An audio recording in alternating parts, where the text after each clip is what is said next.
అయ్యప్ప స్వామి వారి కథకి సంబంధించి నేను అనుకోవడం అందరూ తెలుసున్న వాళ్ళే. ఇక్కడ ఆ మహిషి అనబడేటటువంటి రాక్షసిని సంహరించడం కోసమని ఆవిడ బ్రహ్మగారి గురించి తపస్సు చేసి నేను అసలు మృత్యువు లేనటువంటి స్థితిని ఆవిడ అపేక్షించింది.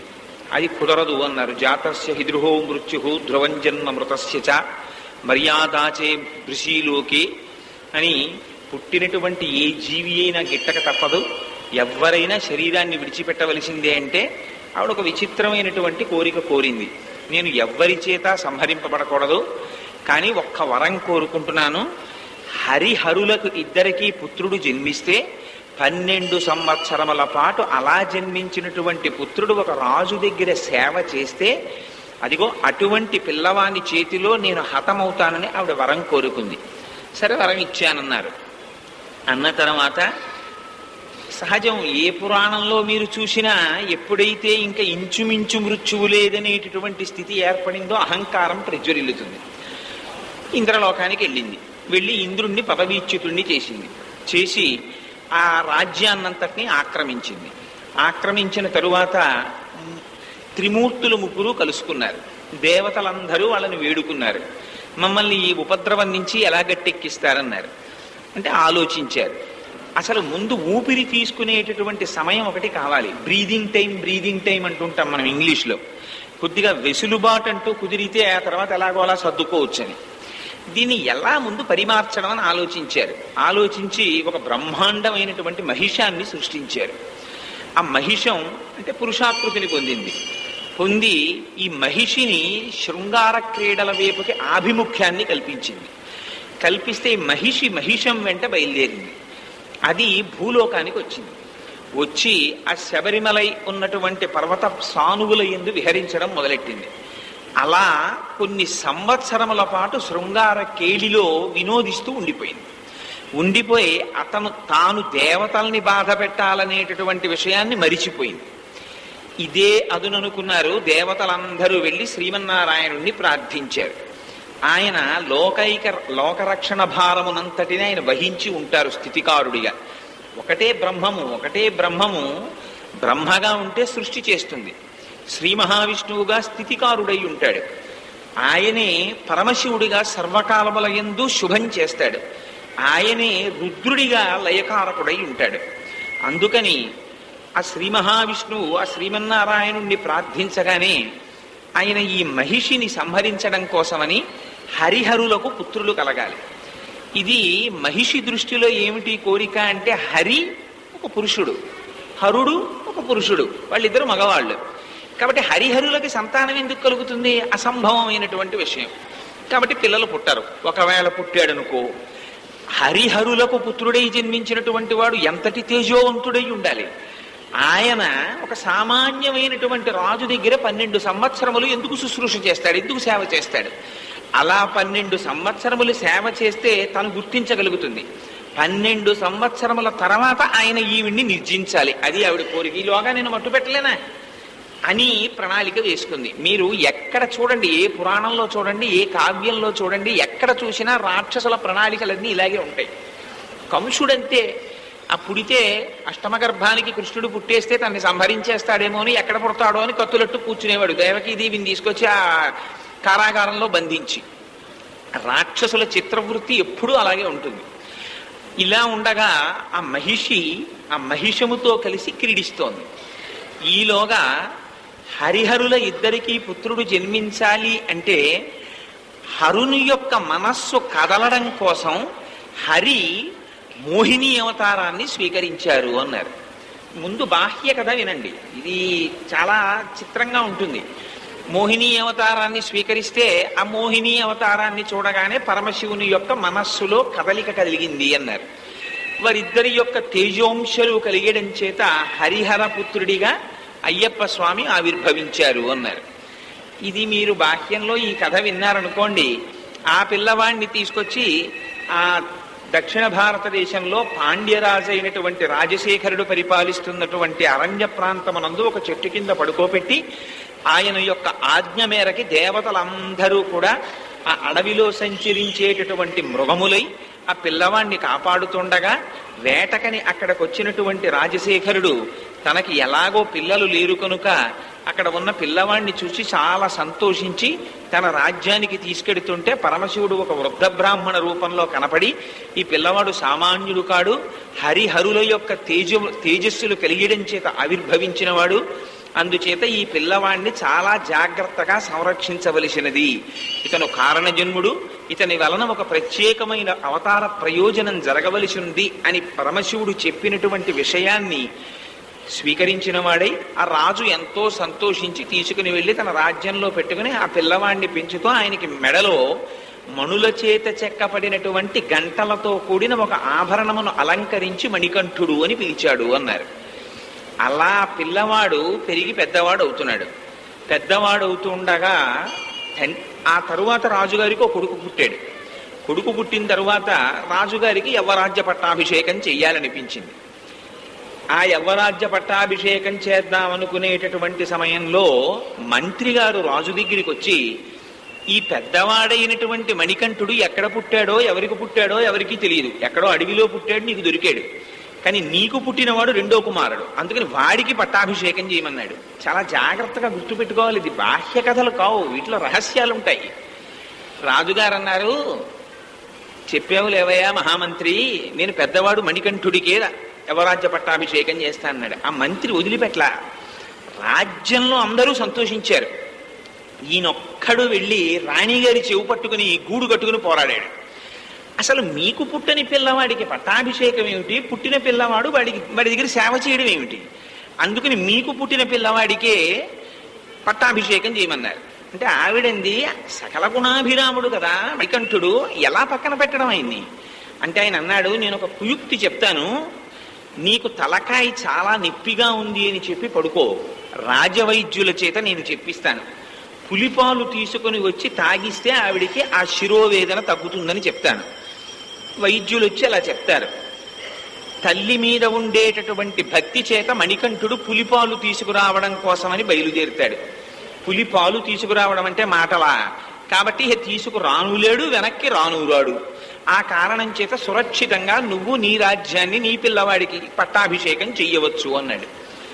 చాలా సంతోషించింది తల్లి ఈ మాటకి. సంతోషించి రాజవైద్యులు వచ్చారు, తలకాయ నిప్పంది పడుకుంది, పులిపాలు తీసుకొస్తే దానితో ఔషధం చేస్తామన్నారు. దానికి ఏముంది, అలాగే తీసుకొస్తానమ్మా అని మాతృభక్తి పరాయణుడైనటువంటి మణికంఠుడు అడవికి బయలుదేరాడు. అడవికి బయలుదేరి అడవిలో ఆ పులిపాలు కోసమని ప్రయత్నం చేస్తున్నటువంటి సమయంలోనే నారదుడు వచ్చాడు. వచ్చి ఆ మహిషికి చెప్పాడు, ఓ మహిషి, నువ్వు పుట్టినది నీ యొక్క స్వరూపం ఎందుకు అంటే దేవతల్ని బాధ పెట్టడానికి.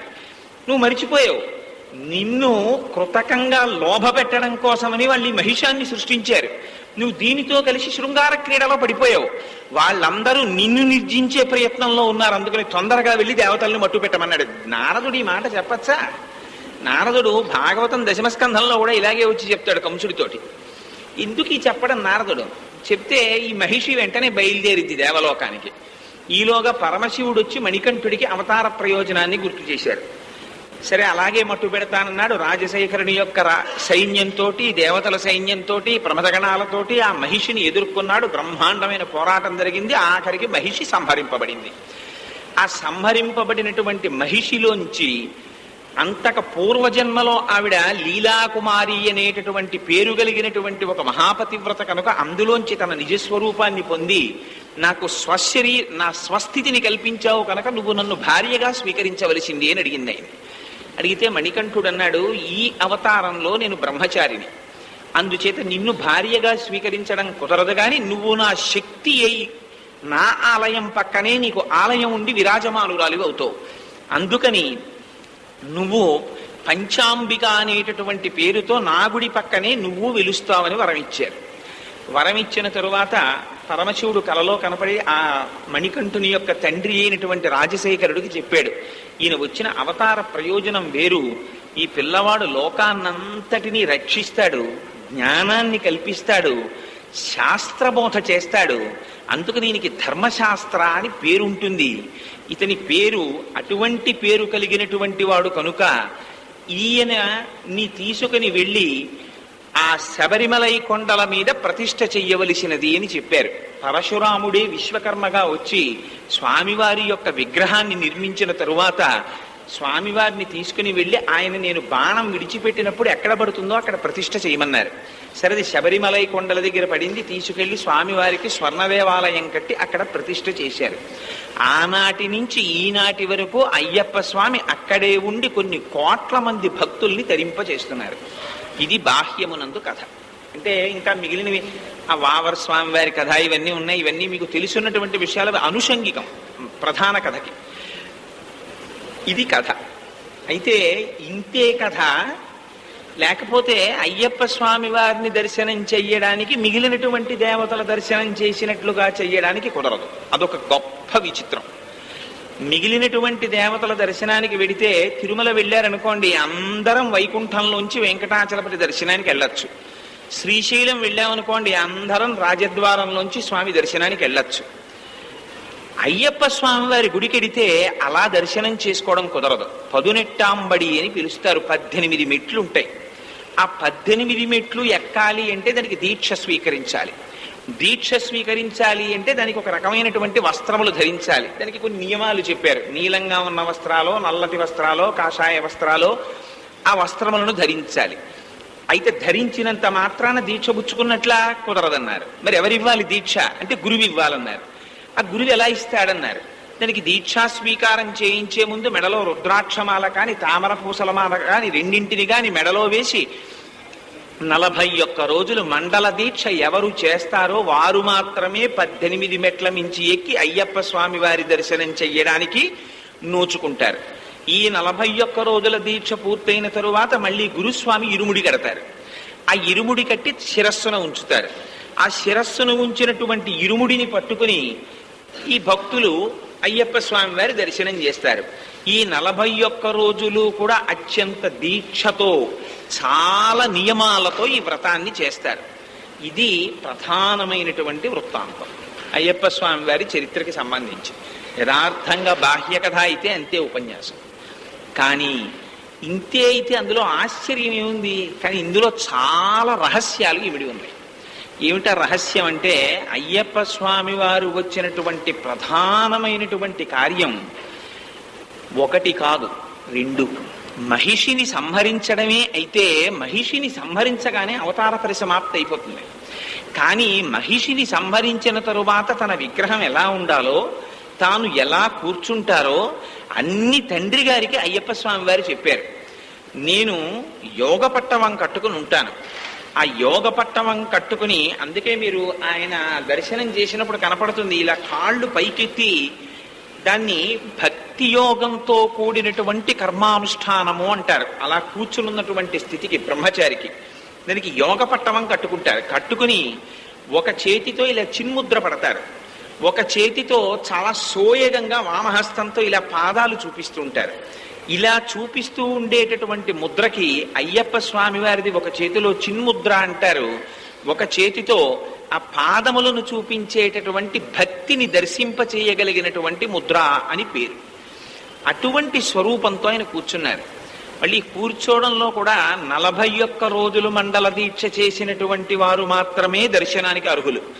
ప్రత్యేకించి స్త్రీలు ఒక ప్రాయములో ఉన్నటువంటి వారు 41 రోజుల దీక్ష స్వీకరించి వెళ్ళడానికి అనర్హులు. దానికి చాలా మందికి తెలుసు కాబట్టి నేను సభాముఖంగా చెప్పక్కర్లేదు. కొన్ని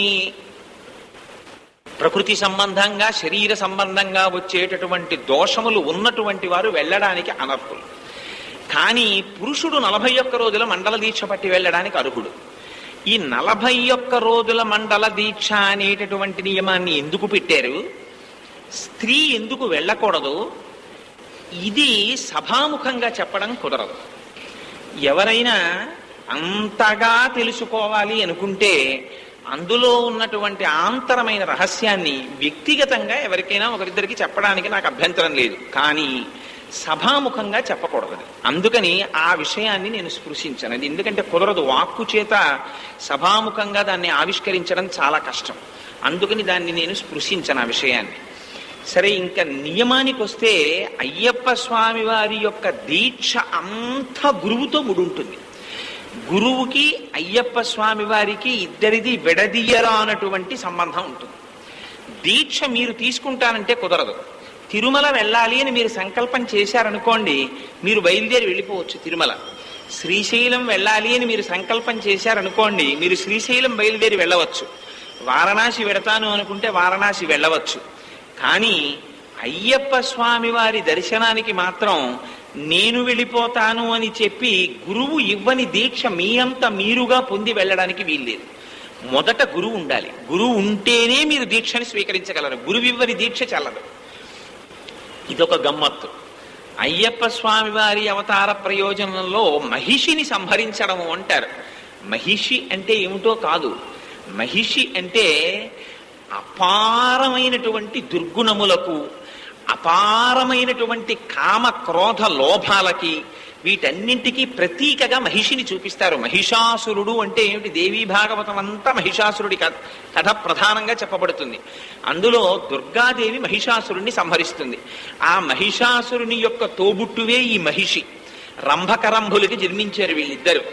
ఆ మహిషి ఇది కూడా మహిషాసురుని యొక్క ప్రవృత్తి ఎలా ఉంటుందో మహిషి ప్రవృత్తి అలాగే ఉంటుంది. దానికి వావి వరసలు కానీ వేరొకటి కానీ దానికి అవసరం ఉండదు. దానికి ఎంతసేపు కామోపభోగమే కావాలి. పశు ప్రవృత్తితో ఉంటుంది. అందుకే ఇప్పటికీ మనకి సాధారణంగా చాలా పశుప్రాయంగా ఉండేటటువంటి వాడిని చూస్తే ఒక మాట వాడతారు, ఏమిరా నువ్వేం మనిషివా దున్నపోతువా అంటారు. అందుకని అది మహిషి ప్రవృత్తి.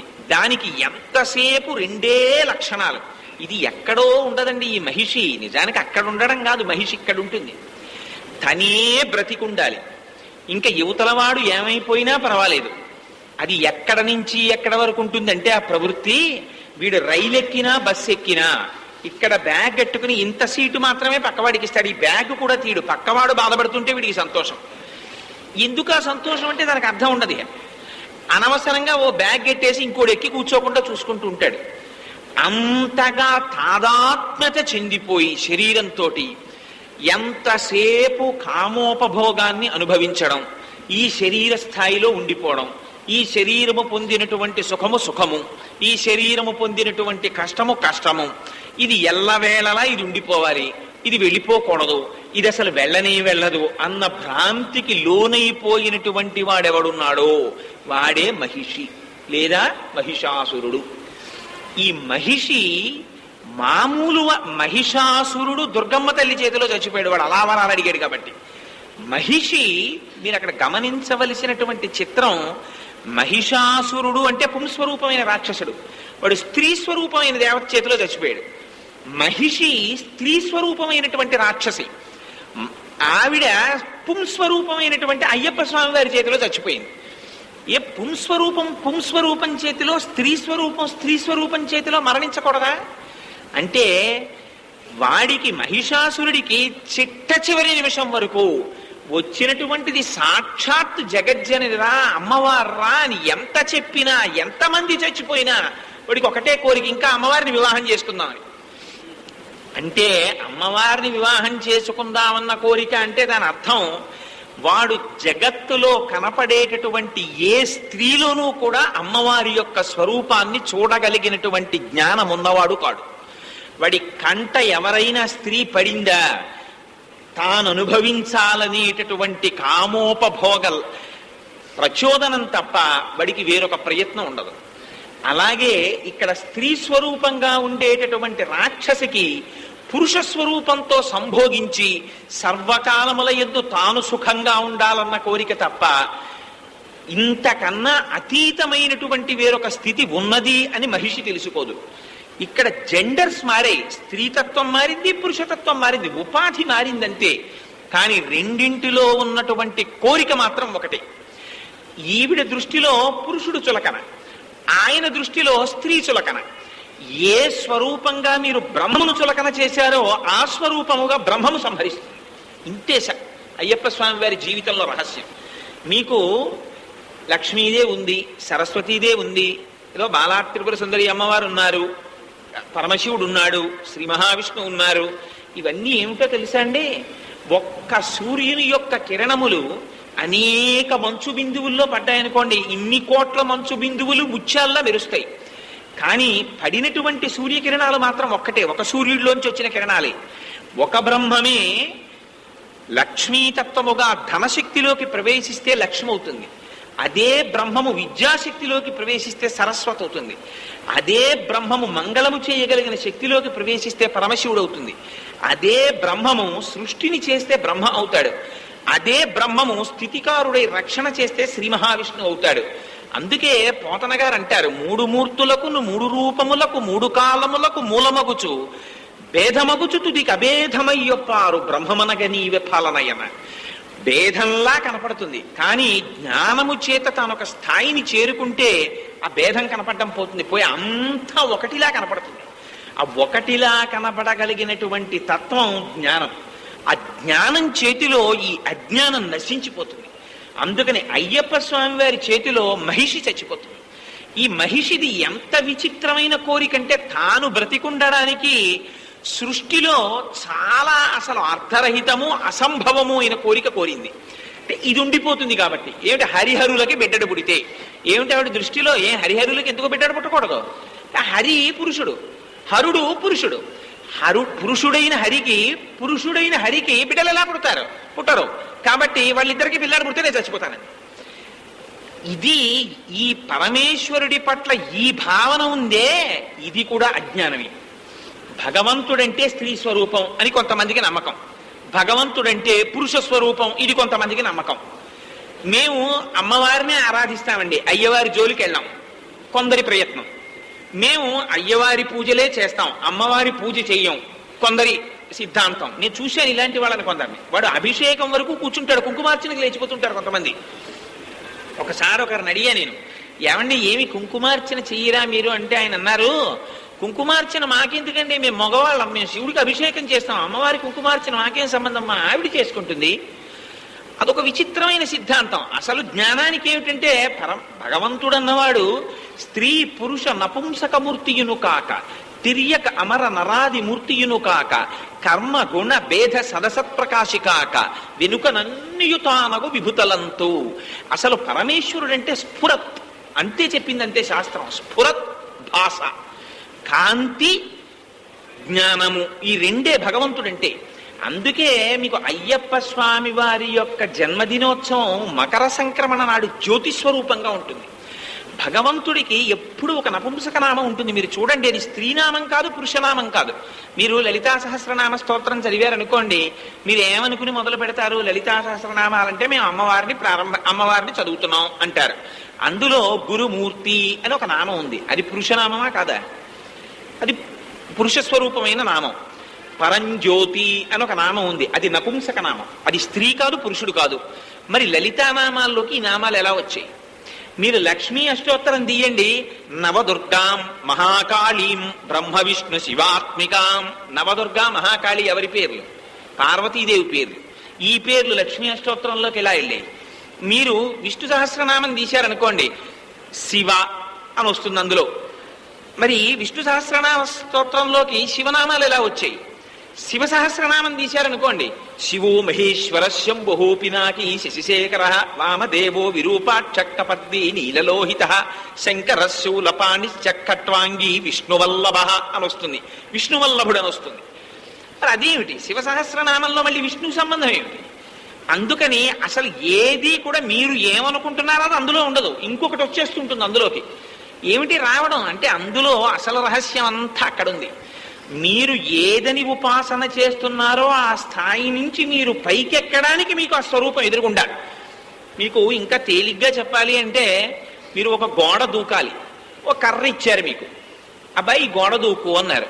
పరిగెత్తి పరిగెత్తి పరిగెత్తి పరిగెత్తి పరిగెత్తి వస్తారు, ఆ కర్రని భూమికి తాటిస్తారు, మీ శరీరాన్ని పైకి లేపుతారు. లేపి గోడ మీదకి వెళ్ళి ఇంకా గోడ మించి అవతల వైపుకి దూకేస్తున్నప్పుడు ఈ కర్రను వదిలేస్తారు, అటు పడిపోతారు. అంతేకాని గోడ మీదకి వెళ్ళాక కూడా, అయ్యో కర్రా నన్ను ఇంత దూరం తెచ్చి పైకెత్తావు, గోడ దూకడానికి నాకు ఉపయోగపడ్డావు, నువ్వు నాతో రా అని ఆ కర్రను తీసుకొచ్చే ప్రయత్నం చేశాడనుకోండి, వీడి కింద పడిపోతాడు వెనక్కి. ఎంతసేపు మూర్తి యొక్క ఆరాధన చేస్తారు మీరు? ఒక స్వరూపానికి ఆరాధన ఆ జ్ఞానాన్ని పొందేవరికే. అందుకే పూజకి పూర్ణత్వం ఎక్కడ అంటే మంత్రపుష్పంతో అయిపోతుంది.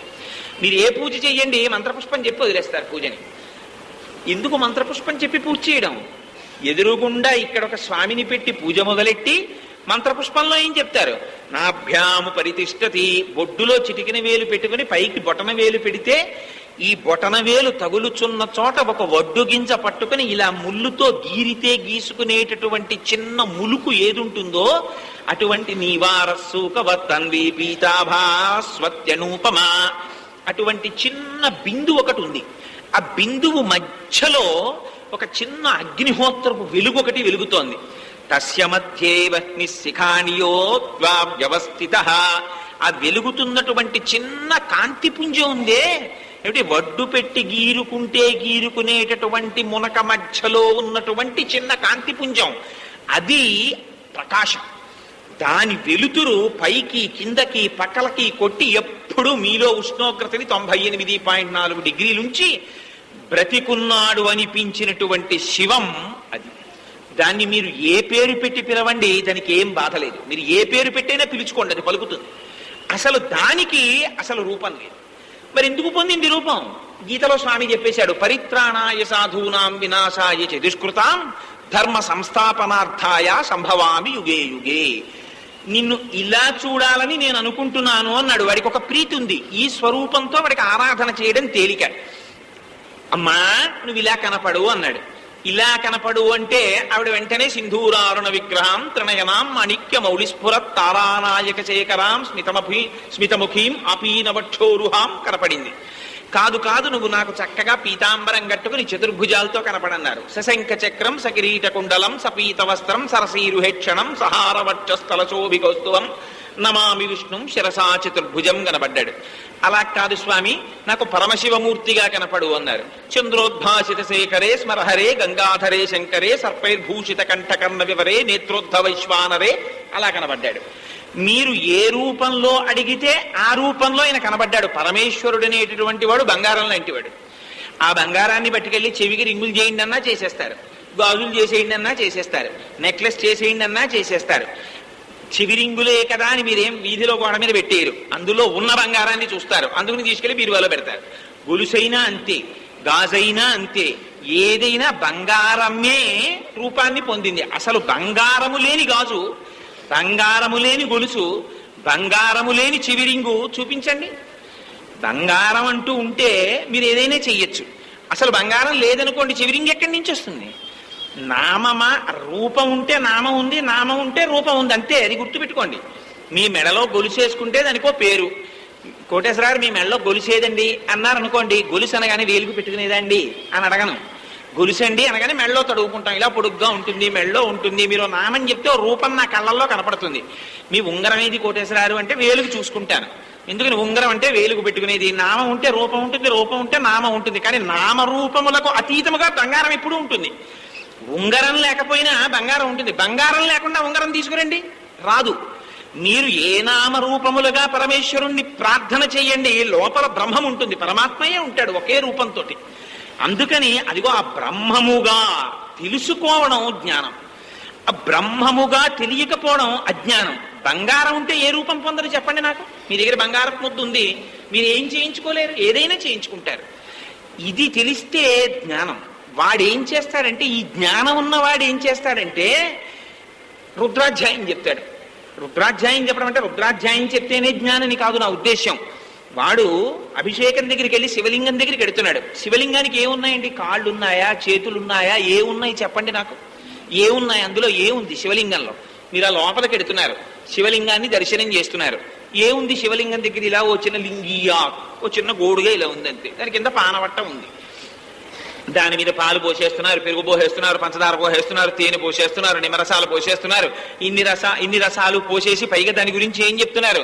నమ చోరాయచ శష్ప్యాయచ భీన్యాయచ నమ సికత్యాయచ నమ ప్రవాహ్యాయచ అంటున్నారు. స్వామి దొంగవు నువ్వే. నమ కర్మాలేభ్య కులాలేభ్యో నమ పుంజిష్టేభ్యో. స్వామి వడ్రంగివాడివి నువ్వే. స్వామి ఈ వస్తువులన్నీ తయారు చేసేవాడివి నువ్వే, కుమ్మరివాడివి నువ్వే. ఏమిటి లింగమా ఇదే? దానికి ఏమైనా చేతులు ఉన్నాయా, కాళ్ళు ఉన్నాయా? అవన్నీ అదే. మీరు చేయించుకునే అభిషేకం అంతే, దానిలో మంత్రాలు. దాన్ని పట్టుకుని నమ సోమాయ చ రుద్రాయ చ నమ తామ్రాయ చ అరుణాయ చ నమ శంగాయ చ పశుపతయే చ నమ ఉగ్రాయ చ భీమాయ చ నమో అగ్రే వధాయ చ దూరే వధాయ చ నమో అని మంత్రాలతోటి మీరు అభిషేకం చేస్తున్నారు. పైగా అక్కడతో ఊరుకున్నారా? వృక్షేభ్యో హరికేశాయోపవీతి నే పుష్టానాం పతయే నమో నమో అంటున్నారు. చెట్లన్నీ నువ్వే స్వామి అంటున్నారు. చెట్లల్లో ఉన్న ఆకుపచ్చతనం నువ్వే అంటున్నారు. ఏముంది అక్కడ? కనీసం కాళ్ళు చేతులు ఉన్న ఒక మూర్తి కూడా లేడే. దాన్ని పట్టుకుని మీరు ఇవన్నీ ఏం చెప్తున్నారేంటి రుద్రాధ్యాయంతో? ఇది జ్ఞానం అంటే. సాకారార్చన సాకారము కాని నిరాకారము కాని స్థితికి వెళ్ళిపోతుంది. అక్కడ అసలు ఆకారం లేదా అంటే ఉంది. అలాగని కాళ్ళు చేతులు ఉన్నాయా? లేవు. అందుకని ఇంత పరబ్రహ్మాన్ని లింగీయాత్ ఒక చిన్న దాంట్లోకి తీసుకొచ్చి చూస్తున్నారు మీరు. ఈ చూపు ఎక్కడ వరకు వెళ్ళాలని అంటే అభిషేకంలో సర్వత్ర బ్రహ్మమును చూడగలగాలని. అలా చూడగలిగితే కుక్క మాంసం తినేటటువంటి వాడు మహాపండితుడైనటువంటి బ్రాహ్మణుడు ఇద్దరు సమదర్శనంలో ఇద్దరు ఒకలాగే కనపడతారు. ఇలా కనపడ్డారు కాబట్టి రమణ మహర్షి స్థాయికి వెళ్ళారు. ఈ బ్రహ్మమును దర్శించడం జ్ఞాని లక్షణం. ఈ బ్రహ్మమును దర్శించలేక ఇది పురుషుడే ఇది పురుషుడే కాబట్టి భగవంతుడు ఈయన పురుషుడు పురుషుడికి పిల్లలు పుట్టరు అనడం అజ్ఞానం. అజ్ఞానానికి పరాకాష్ఠ మహిషి. అందుకని అది ఒక మహిషం కనపడితే తన ప్రయోజనాన్ని మరిచిపోయి భూలోకానికి వస్తుంది. పైనుంచి కిందకి దిగిపోతుంది. పైనుంచి కిందకి దిగిపోవడం అన్నది మీకు ఎప్పుడైనా చెప్పారనుకోండి కావ్యంలో, వాడు భోగలాలసుడు అజ్ఞాని అని గుర్తు. మీరు అందుకే చూడండి రామాయణంలో రావణాసురుడు పుష్పక విమానాన్ని కైలాస పర్వతం దగ్గర నుంచి లంకకి తీసుకొస్తాడు. కిందకి ఉత్తరంలో ఉంటాయి హిమాలయ పర్వతాల్లో కుబేరుడు ఉంటాడు. అక్కడి నుంచి లంక కంటే ఈ కిందకి తీసుకొచ్చేస్తాడు వాడు. అదే రామచంద్రమూర్తి ఎక్కుతారు పుష్పక విమానాన్ని. ఎక్కితే కింద నుంచి పైకి తీసుకెడతారు. అయోధ్యకి వెళ్ళి దిగిపోయి నువ్వు వెళ్ళిపో కైలాసానికని పంపించేస్తారు. రాముడిక్కిన పుష్పకం పైకెడుతుంది, రావణుడిక్కిన పుష్పకం కిందకు వస్తుంది. ఏమిటి తేడా అంటే పుష్పకం అంటే మనస్సు. ఎంతమంది ఎక్కినా ఇంకోటి ఎక్కడానికి చోటు ఉందంటారు. ఎంతమంది ఎక్కినా ఇంకోటి ఎక్కడం ఏమిటి? ఎన్ని కోరికలు పుట్టినా ఎన్ని మీకు తీర్చేసినా ఇంకా ఓ కోరిక మిగిలిపోతుంది. జార్జ్ బుష్ గారు పిలిచి అర్జెంటుగా టెలిగ్రామ్ కొట్టి ఆయన విమానం పంపించి, కోటేశ్వరారే మీరు ఒక్కసారి అర్జెంటుగా వాషింగ్టన్ రావాల్సింది, మిమ్మల్ని ఎందుకో పిలుస్తున్నారని నన్ను పిలిచి రేపు రాత్రి నన్ను మూర్ధాభిషిక్తుడిని చేసేశారనుకోండి అమెరికాకి. అన్నీ ఇచ్చేసి ఆయన వెళ్ళిపోతుంటే నాకేమనిపిస్తుంది అంటే అయ్యో పంచతో వచ్చేసాను, బుష్ గారు మీ కోటి ఇచ్చేయకూడదా అని ఉంటుంది. అందుకని ఎన్ని కోరికలు తీర్చేసినా ఇంకా ఒక కోరిక మిగిలిపోతుంది. కానీ ఈ మనస్సుని పరమేశ్వరానుగ్రహం కోసమని ఊర్ధ్వముఖ చలనం చేసిన వాడు, బ్రహ్మమును తెలుసుకోవడానికి వెళ్ళినటువంటి వాడు, ఉత్తమ లక్షణములు కలిగి నరుడైన మానవుడిగా కనపడిన మాధవుడు. అందుకని రాముడు పైకి ఎక్కుతాడు, రావణుడు కిందకొస్తాడు. దొరికింది ఉత్తరంలోనైనా పరమేశ్వరానుగ్రహంగా వాడి తపస్సు చేత వాడికి కాంచనలంక లభించిన అహంకారంతో నాది అని అనుభవించి కిందకి దిగిపోయి కనబడ్డ స్త్రీనల్లా చెరపట్టి చిట్ట చివరికి సీతమ్మని చెరబట్టి తన స్వరూపాన్ని నాశనం చేసేసుకున్నాడు ఎంత భక్తుడైనా. అందుకని ఎక్కడెక్కడ కిందకి దిగితే అక్కడక్కడ వాడు భోగలాలసుడు, మదోన్మత్తుడు, అజ్ఞాని అని గుర్తు. అందుకని ఒక మహిషికి ఒక మహిషం కనబడింది. ఒక ఆడదున్నపోతుకి ఇంకొక ఒక దున్నకి దున్నపోతు కనబడింది. కనబడగానే అది మరిచిపోయి దేవలోకంలో ఇంద్రసింహాసనం మీద కూర్చున్నటువంటి మహిషంతో కలిసి కిందకు వచ్చింది. శబరిమలై కొండల దగ్గరికి వచ్చేసింది. అంటే చిట్ట చివరకు వచ్చేసిందా లేదా? కేరళ వచ్చేసిందంటే కేరళ దాటిపోతే ఇంక హిందూ మహాసముద్రమే. ఆయన లంకకి వెళ్ళాడు, ఇవిడు సముద్రం దాటలేదా కిందకు వచ్చింది ఇవిడు, అంతే తేడా. కానీ అసలు భగవంతుని స్వరూపం ఏమిటి? ఆయన పురుషుడు కాడు, స్త్రీ కాడు. కానీ అందం ఒకటి ఉంటుంది. ఏమిటా అందం అంటే పరమశివుని యొక్క శక్తి స్వరూపమైనటువంటి పార్వతీదేవి విష్ణు స్వరూపం కన్నా భిన్నం కాదు. ఈ రెండు ఒకటే. అందుకే అమ్మవారు విష్ణువు ఇద్దరు అలంకార ప్రియులై ఉంటారు. పరమశివుడు అభిషేక ప్రియుడై ఉంటాడు. పరమశివుని యొక్క శక్తియే పార్వతీదేవి. అందుకే ఆవిడ్ని శక్తి శాక్తేయం అంటారు. శక్తి లేనివాడు పరిపాలన చేయడానికి పనికిరాడు. నన్ను ఒక ఆఫీసర్కి మేనేజర్గా వేసి కోటేశ్వరారు మీరు రూపాయి జీతం కోయడానికి వీల్లేదు, పక్క ఆఫీస్కి ట్రాన్స్ఫర్ చేయడానికి వీల్లేదు, ఒకటికి సీఎల్ ఇవ్వడానికి వీల్లేదు అన్నారు అనుకోండి, ఎందుకు పనికొస్తుంది నా మొహం ఆ పోస్టు? నాకు ఎందుకు పనికిరాదు, ఎవడూ లెక్క పెట్టండి నన్ను. అదే నాకు కోపం వస్తే ఇక్కడి నుంచి తీసుకెళ్ళి ఇంకో చోటకి ట్రాన్స్ఫర్ చేసేసా శక్తి నాకు ఇచ్చారనుకోండి, నన్ను చూసి భయపడతారమ్మా, ఆయన కోపం వస్తే ట్రాన్స్ఫర్ చేస్తాడరా అంటారు. అందుకని శక్తి అంతర్లీనమై ఉంటుంది. అందుకని విష్ణువు ఎప్పుడు శక్తిని పొంది ఉంటాడు. ఆ శక్తి స్వరూపమే పురుష స్వరూపంగా వస్తే విష్ణు స్వరూపం అవుతుంది. అందుకే శంకర భగవత్పాదులు శివానంద లహరిలో బాణత్వం వృషభత్వమర్ధవపుషా భార్యాత్వమార్యాపతే గోణిత్వం సకితా మృదంగ వహతా చేత్యాది రూపం తదౌ తత్పాదే నయనార్పణంచ కృతవాన్ తద్దేహ భాగో హరి పూజ్యాత్ పూజ్యతరస్య ఏవ హిమచేత్కోవా తదన్యోధికః అంటారు. అందుకని ఇది తెలుసుకోలేనటువంటి అజ్ఞాన స్వరూపమై తన శరీరం మాత్రమే బ్రతికుండాలన్న కోరికతో సర్వకాలముల యందు కామములో మగ్గిపోయేటటువంటి పశుస్వరూపమునకు రాక్షస స్వరూపం అని పేరు. అది మహిషి. అందుకని అది కిందకు వచ్చింది మహిషాన్ని చూస్తే. కానీ అది ఏమనుకుంది? హరికి హరుడికి పిల్లలు పుట్టాలనుకుంది. కానీ ఈ హరి మోహిని అవతారాన్ని తీసేసుకున్నారు. మోహిని అవతారం అంటే ఏమిటి? పార్వతీదేవి స్వరూపాన్ని పొందాలి. పార్వతీదేవి స్వరూపాన్ని పొందితేనే పరమశివుడు వశుడవుతాడు. పొందాలంటే ఏం చెయ్యాలి? ఆవిడ అనుగ్రహమే కావాలి. ఆవిడ అనుగ్రహం ప్రసరిస్తే ఆవిడ స్వరూపాన్ని పొందుతారు. అందుకే సౌందర్యలహరిలో శంకరాచార్యుల వారి రహస్యాన్ని చెప్పేస్తారు. హరిస్వామారాధ్య ప్రతిపర అని, హరిస్వామారాధ్య ప్రతిభయజరా మృత్యుహరిణీమని ఆ అమ్మవారిది ఈ బీజాక్షరాన్ని, అమ్మవారికి సంబంధించినటువంటి బీజాక్షరాన్ని ఉపాసన చేశారు. ఉపాసన చేస్తే అమ్మవారి స్వరూపాన్ని అయ్యవారు పొందారు. శ్రీ మహావిష్ణువు స్త్రీ స్వరూపాన్ని పుంస్వరూపం పొందింది. పొందితే పరమశివుడికి ఆశ్చర్యం వేసింది. ఏమిటో విష్ణువు అచ్చుమ ఆవిళ్ళే అయిపోయాట, చూడాలనిపించి వచ్చారు. అవతార ప్రయోజనం నెరవేరుతోంది. నిజంగా భగవానుడు తలుచుకున్నాడు అనుకోండి, మనుష్యులకైతే ఒక పరిమితి ఉంటుంది. పిల్లలు పుట్టాలి అంటే ఏదో ఒకటే పద్ధతి ఉంటుంది. కానీ భగవంతుడు తలుచుకున్ననాడు పిల్లలు పుట్టాలి అని ఒక పద్ధతి కాదు. మీరు కావాలంటే దేవీ భాగవతంలో ఈ రహస్యాలు విశేషంగా వర్ణన చేస్తారు. పరమేశ్వరుడు ఎంత శక్తివంతుడో. ఆయన సంకల్ప మాత్రం చేత పిల్లవాడిని ఇస్తాడు. ఆయన తలుచుకున్నాడు అనుకోండి, సజ్జగర్భమునందు పిల్లవాడు పుడతాడు. కన్యాత్వం చెడిపోకుండా పిల్లలు పుడతారు. భగవానుడు తలుచుకుంటే అన్ని రకాలుగా పిల్లల్ని ఇవ్వగలడు. అందుకే మీరు చూడండి, కర్ణుడు ఎలా పుట్టాడు? కర్ణుడు పుట్టినప్పుడు కుంతీదేవి యొక్క కన్యాత్వం చెడదు. అది దుర్వాస మహర్షి యొక్క వరం, భవిష్యత్ ప్రణాళిక గురించి రామారావుపేట శివాలయంలో దేవి భాగవతం చెప్పినప్పుడు ఈ విషయాల్ని మీకు వివరించి ఉన్నాను నేను. అందుకని భగవానుడే తలుచుకున్ననాడు ఎలాగైనా సంతానాన్ని ఇవ్వగలడు.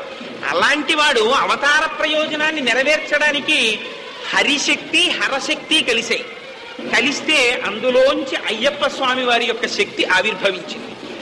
ఈ శక్తి ఆవిర్భవించి అందుకే అది తేజపుంజం. అసలు అయ్యప్ప స్వామి వారి యొక్క స్వరూపం ఏమిటి అంటే, అసలు నిజానికి ఆయనది ఒక స్వరూపం కాదది.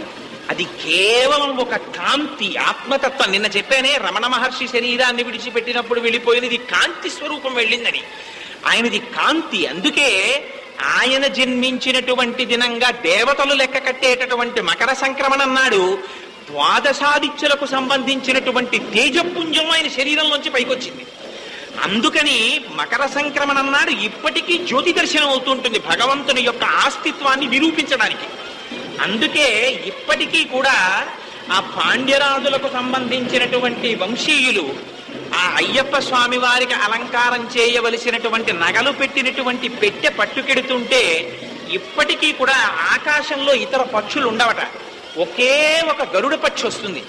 వచ్చి రాజప్రాసాదం నుంచి ఆ నగల పెట్టె తీసుకుని వెళ్ళి అయ్యప్ప స్వామి వారి దేవాలయానికి తీసుకెళ్లే వరకు ఆకాశంలో చక్కర్లు కొడుతూ ఒక పక్షి మాత్రమే వస్తూ ఉంటుంది దాని వెనకాతల. గరుడుడంటే సాక్షాత్తు వేదం. ఆ వేదము చేత ప్రతిపాదింపబడినటువంటి వాడే భగవానుడు. అందుచేత రెండు విడివడి ఉండవు, ఎప్పుడు ఆ వేదం వస్తుంటుంది వహించి. అందుకని ఆ మకర సంక్రమణ సమయంలో జ్యోతి దర్శనమిచ్చే సమయంలో ఆ గరుడ పక్షి కనపడుతుంది. కనపడి ఆ మకర సంక్రమణ జ్యోతిగా దర్శనమిస్తుంటారు అయ్యప్ప స్వామి వారు. అందుకని ఈ మహిషిని అయ్యప్ప స్వామి సంహారం చేశారు. సంహారం చేసినటువంటి వారు వేరొక స్వరూపాన్ని తాను పొందుతానని చెప్పచ్చు కదా. ఇప్పుడు భగవంతుని యొక్క అవతారాల్లో అనేక ముద్రలు ఉన్నాయి. అన్ని కాలముల యందు భగవానుడు ఒకే రకం ముద్ర పట్టడు. మీరు కావాలంటే చూడండి, తిరుమలలో వెంకటేశ్వర స్వామి వారి సన్నిధానానికి మీరు వెళ్ళారనుకోండి, ఆయన ముద్ర వేరుగా ఉంటుంది, ఇలా ఉంటుంది. అభయముద్ర వరదముద్ర అంటారు దాన్ని. నీకేం బెంగలేదోయ్, నన్ను నమ్ముకున్న వాళ్ళకి సంసారం మోకాళ్ళ పెట్టుకునేటటువంటి వారి సంఖ్య చాలా పరిమితంగా ఉంటుంది. అందుకని భగవానుడు కూడా తన పిల్లల కోరికలు తాను తీర్చకపోతే ఎవరు తీరుస్తారు? అందుకని భగవానుడు అభయముద్ర వరదముద్ర పడతాడు. కానీ అయ్యప్ప స్వామి వారి దగ్గరికి వచ్చేటప్పటికి చిత్రం ఏమిటంటే ఆయన అభయముద్ర వరదముద్ర పట్టరు, ఆయన చిన్ముద్ర పడతారు. ఇలాగ ఈ చిన్ముద్ర పట్టినటువంటి స్వరూపం దగ్గరికి వెళ్ళి నమస్కారం చెయ్యాలన్నా, చిన్ముద్ర పట్టినటువంటి స్వామివారి పాదములకు నమస్కారం చెయ్యగలగాలన్నా జన్మ జన్మాంతర సుకృతంగా ఒక క్లాసు పాస్ అయితే తప్ప స్థాయికి వెళ్ళరు. ఇది యథార్థమైన విషయం చెప్తున్నాను నేను. ఎందుకంటే మీకు ఆంధ్ర యూనివర్సిటీలో చదువుకోవాలి అని కోరిక అనుకోండి. నాకు ఎప్పటి నుంచో కోరికండి యూనివర్సిటీలో చదువుకోవాలని కోరిక. యూనివర్సిటీలో చదువుకోవాలన్న కోరిక తీరాలి అంటే మీరు ఏం చేయాలి? ఎలిమెంటరీ స్కూల్ పాస్ అవ్వాలి, హై స్కూల్ పాస్ అవ్వాలి, ఇంటర్మీడియట్ పాస్ అవ్వాలి, డిగ్రీ పాస్ అవ్వాలి. అప్పుడు యూనివర్సిటీలో సీట్ వస్తే మీరు యూనివర్సిటీలో క్లాసులో వెళ్ళి కూర్చుని ప్రొఫెసర్ గారు చెప్పినటువంటి పాఠాన్ని మీరు వినగలగాలి. తప్పించి ఈ కింద క్వాలిఫికేషన్లు లేకుండా మీరు యూనివర్సిటీకి వెళ్ళాలి అంటే వెళ్ళగలరా? వెళ్ళలేరు. అదే నాకు ఎలిమెంటరీ స్కూల్కి వెళ్ళి చదువుకోవాలని ఉందండి అన్నారనుకోండి, ఏదో ఆ మధ్యాహ్న భోజనం కోసం ఒక పూట వెళ్ళి ఆ స్కూల్కి వచ్చేసినా మీరు ఎలిమెంటరీ స్కూల్కి వెళ్ళి వచ్చేసినట్టే అయిపోతుంది, గొడవ లేదు. కానీ యూనివర్సిటీకి వెళ్ళాలి అనేటటువంటి కోరిక తీరడం మాత్రం అంత తేలిక కాదు. మళ్ళీ అందులోనూ నేను రీసెర్చ్ స్కాలర్ అవ్వాలనుకుంటున్నానండి, నా పేరు పక్క పిహెచ్డి ఉండి డాక్టర్ కోటేశ్వరరావు అనిపించుకోవాలని ఉందన్నారనుకోండి, అదొక స్థాయి. మళ్ళీ అది అందరికీ సాధ్యం కాదు. పీజీ కూడా అయిపోవాలి, మళ్ళీ రీసెర్చ్ చెయ్యాలి.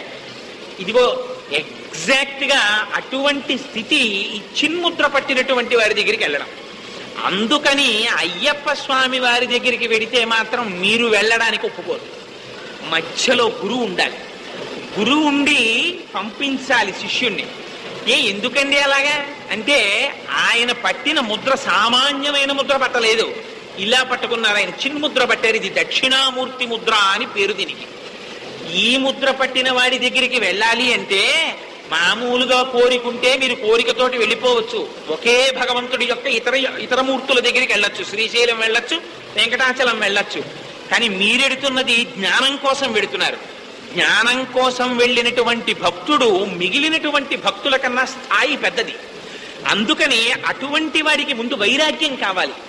ఏమిటో ఈ సుఖాలు ఏమిటో, ఈ కష్టాలు ఏమిటో, ఈ శరీరం ఏమిటో, ఈ బంధుత్వాలు ఏమిటో, అసలు ఏమిటండి ఇవన్నీ, అసలు ఎక్కడి నుంచి వచ్చింది, ఎందుకు వచ్చాను ఈ ప్రపంచంలోకి అని తాపత్రయ పడిపోయి లోపల విపరీతమైనటువంటి ఉడికిపోతే మనస్సు ఎలాగైనా సరే అసలు తత్వం తెలుసుకోవాలన్న జిజ్ఞాస పెరిగితే అటువంటి వాడికి భగవానుడు ఒక దారి చూపిస్తాడు. ఆయన గురువు. ఆ గురువు ఏం చేస్తాడు? రమణ మహర్షి చెప్తారు, గురువు అంటే శాస్త్రం ప్రకారం అయితే గు అంటే అజ్ఞానము, రు అంటే తొలగించగలిగినటువంటి వాడు గురువు. కానీ రమణ మహర్షి అంటారు గురువు అంటే ఎవరో తెలుసా? గురువు అంటే గురిని చూపించగలిగిన వాడు. మీ దగ్గర ధనస్సుంది, బాణం ఉంది, మీకు గురి చూడడం చేత కాదు. ఎగ్జిబిషన్కి వెళ్ళారనుకోండి, మీరు మీకు చేతికి ఏదో రూపాయో 2 రూపాయలో ఇస్తే ఇలా గుండ్రంగా ఉండే వెదురు చట్ర అలాంటివి ఇస్తారు. ఇచ్చి అక్కడ సబ్బులన్నీ పేరుస్తారు. పేర్చి ఏదో 2 రూపాయలకు 5, 6 ఇస్తాడు. మీరు దేని మీద వేస్తే దాన్ని మీకు ఇచ్చేస్తామండి అంటారు. పాపం ఈ కర్రలకు అడ్డంగా నించుని చాలా మంది ఒక కొనుక్కుని విసురుతూ ఉంటారు. ఇలాగ ఎవరిది సబ్బు మీద పడదు, సబ్బు మీద పడి పక్క కన్నా పోతుంది. అక్కడే అన్నీ ఉంటాయి, ఒకదాని మీద కరెక్ట్ గా పడేది ఒక్కడిది ఉండదు. నేను ఎప్పుడు చూడలేదు. మరి ఎప్పుడో ఎవడదో వాడి అదృష్టవశాత్తు పడాలి, కానీ వీడు గురిపెట్టి విసిరిన వాడైతే 6 పడాలి చట్రాలు. 6 నేను గురిపెట్టి విసురుతానని విసిరి సబ్బులట్టుకు పోయిన వాడిని నేను చూడలేదు. మరి ఎప్పుడు ఆధ్యాత్మిక జీవితంలో కూడా అంతే. ఖచ్చితమైన గురి తెలియదు. ఆ గురి తెలిస్తే అందుకని భూమధ్యంలో పెడతారు, బాణాన్ని ఇక్కడ సంధిస్తారు, బాహ్య నేత్రాలు మూసి నాసికాగ్రమునందు నిలిపి మంత్రాన్ని అనుష్ఠానం చేస్తారు. ఆ బాణాన్ని గురి పెట్టడం మనకి రాదు. ఈ రానివాడికి గురి పెట్టడం నేర్పుతాడు గురువు. అంతే తేడా. ఎక్కడుంటాడు ఈ గురువు? రాళ్లల్లో సాలగ్రామం ఉన్నట్లు అన్నారు రమణ మహర్షి. సాలగ్రామం కావాలి అని మీరు అనుకున్నారనుకోండి, మీరు ఏం చెయ్యాలి? సాలగ్రామం కూడా రాళ్లలోనే ఉంటుంది. వెళ్ళాలి, రాళ్ళన్నీ అక్కర్లేని రాళ్ళు తోసేయాలి. తోసేసి అందులోనే ఉంటుంది సాలగ్రామం. ఆ సాలగ్రామాన్ని వెతికి పట్టుకోవాలి. పట్టుకుని తెచ్చి ఇంట్లో పెట్టి పూజ చేసుకోవాలి. అందరు మనుషులలో ఒకడిగా కలిసిపోయి ఉంటాడు గురువు కూడా. నేను గురువునండి అని ప్రకటించుకుని ఇంటింటికి వచ్చి, సార్ నేను గురువుని సార్, నాకు చాలా వచ్చేసాయండి విశేషాలు, మీరు వచ్చి మా దగ్గర నేర్చుకోండి, మేము మంత్రోపదేశాలు చేస్తామండి అని చెప్పుకోరు గురువులు. గురువులు ఏమీ తెలియని వాళ్ళలా ఉంటారు. అలా ఉన్నవాడు గురువు. అసలు విచిత్రం. రమణ మహర్షి దర్శనం చేద్దామని ఎక్కడి నుంచో వచ్చి అరుణాచలం కొండ మీదకి వెళ్ళారు. వెడితే రమణ మహర్షి పిల్లలతో గోళీలు ఆడుకుంటున్నారు. ఇక్కడ అంత బ్రహ్మజ్ఞాని. ఆడుకుంటుంటే వచ్చిన వాళ్ళు కొండ మీద అటు ఇటు చూసి ఎక్కడా కనపట్టలేదు ఏమిటంటే రమణ మహర్షి దగ్గరికి వచ్చారు. ఇక్కడ సజీవ గురువు రమణ మహర్షి అని ఉన్నారట, ఎక్కడున్నారు అని అడిగారు.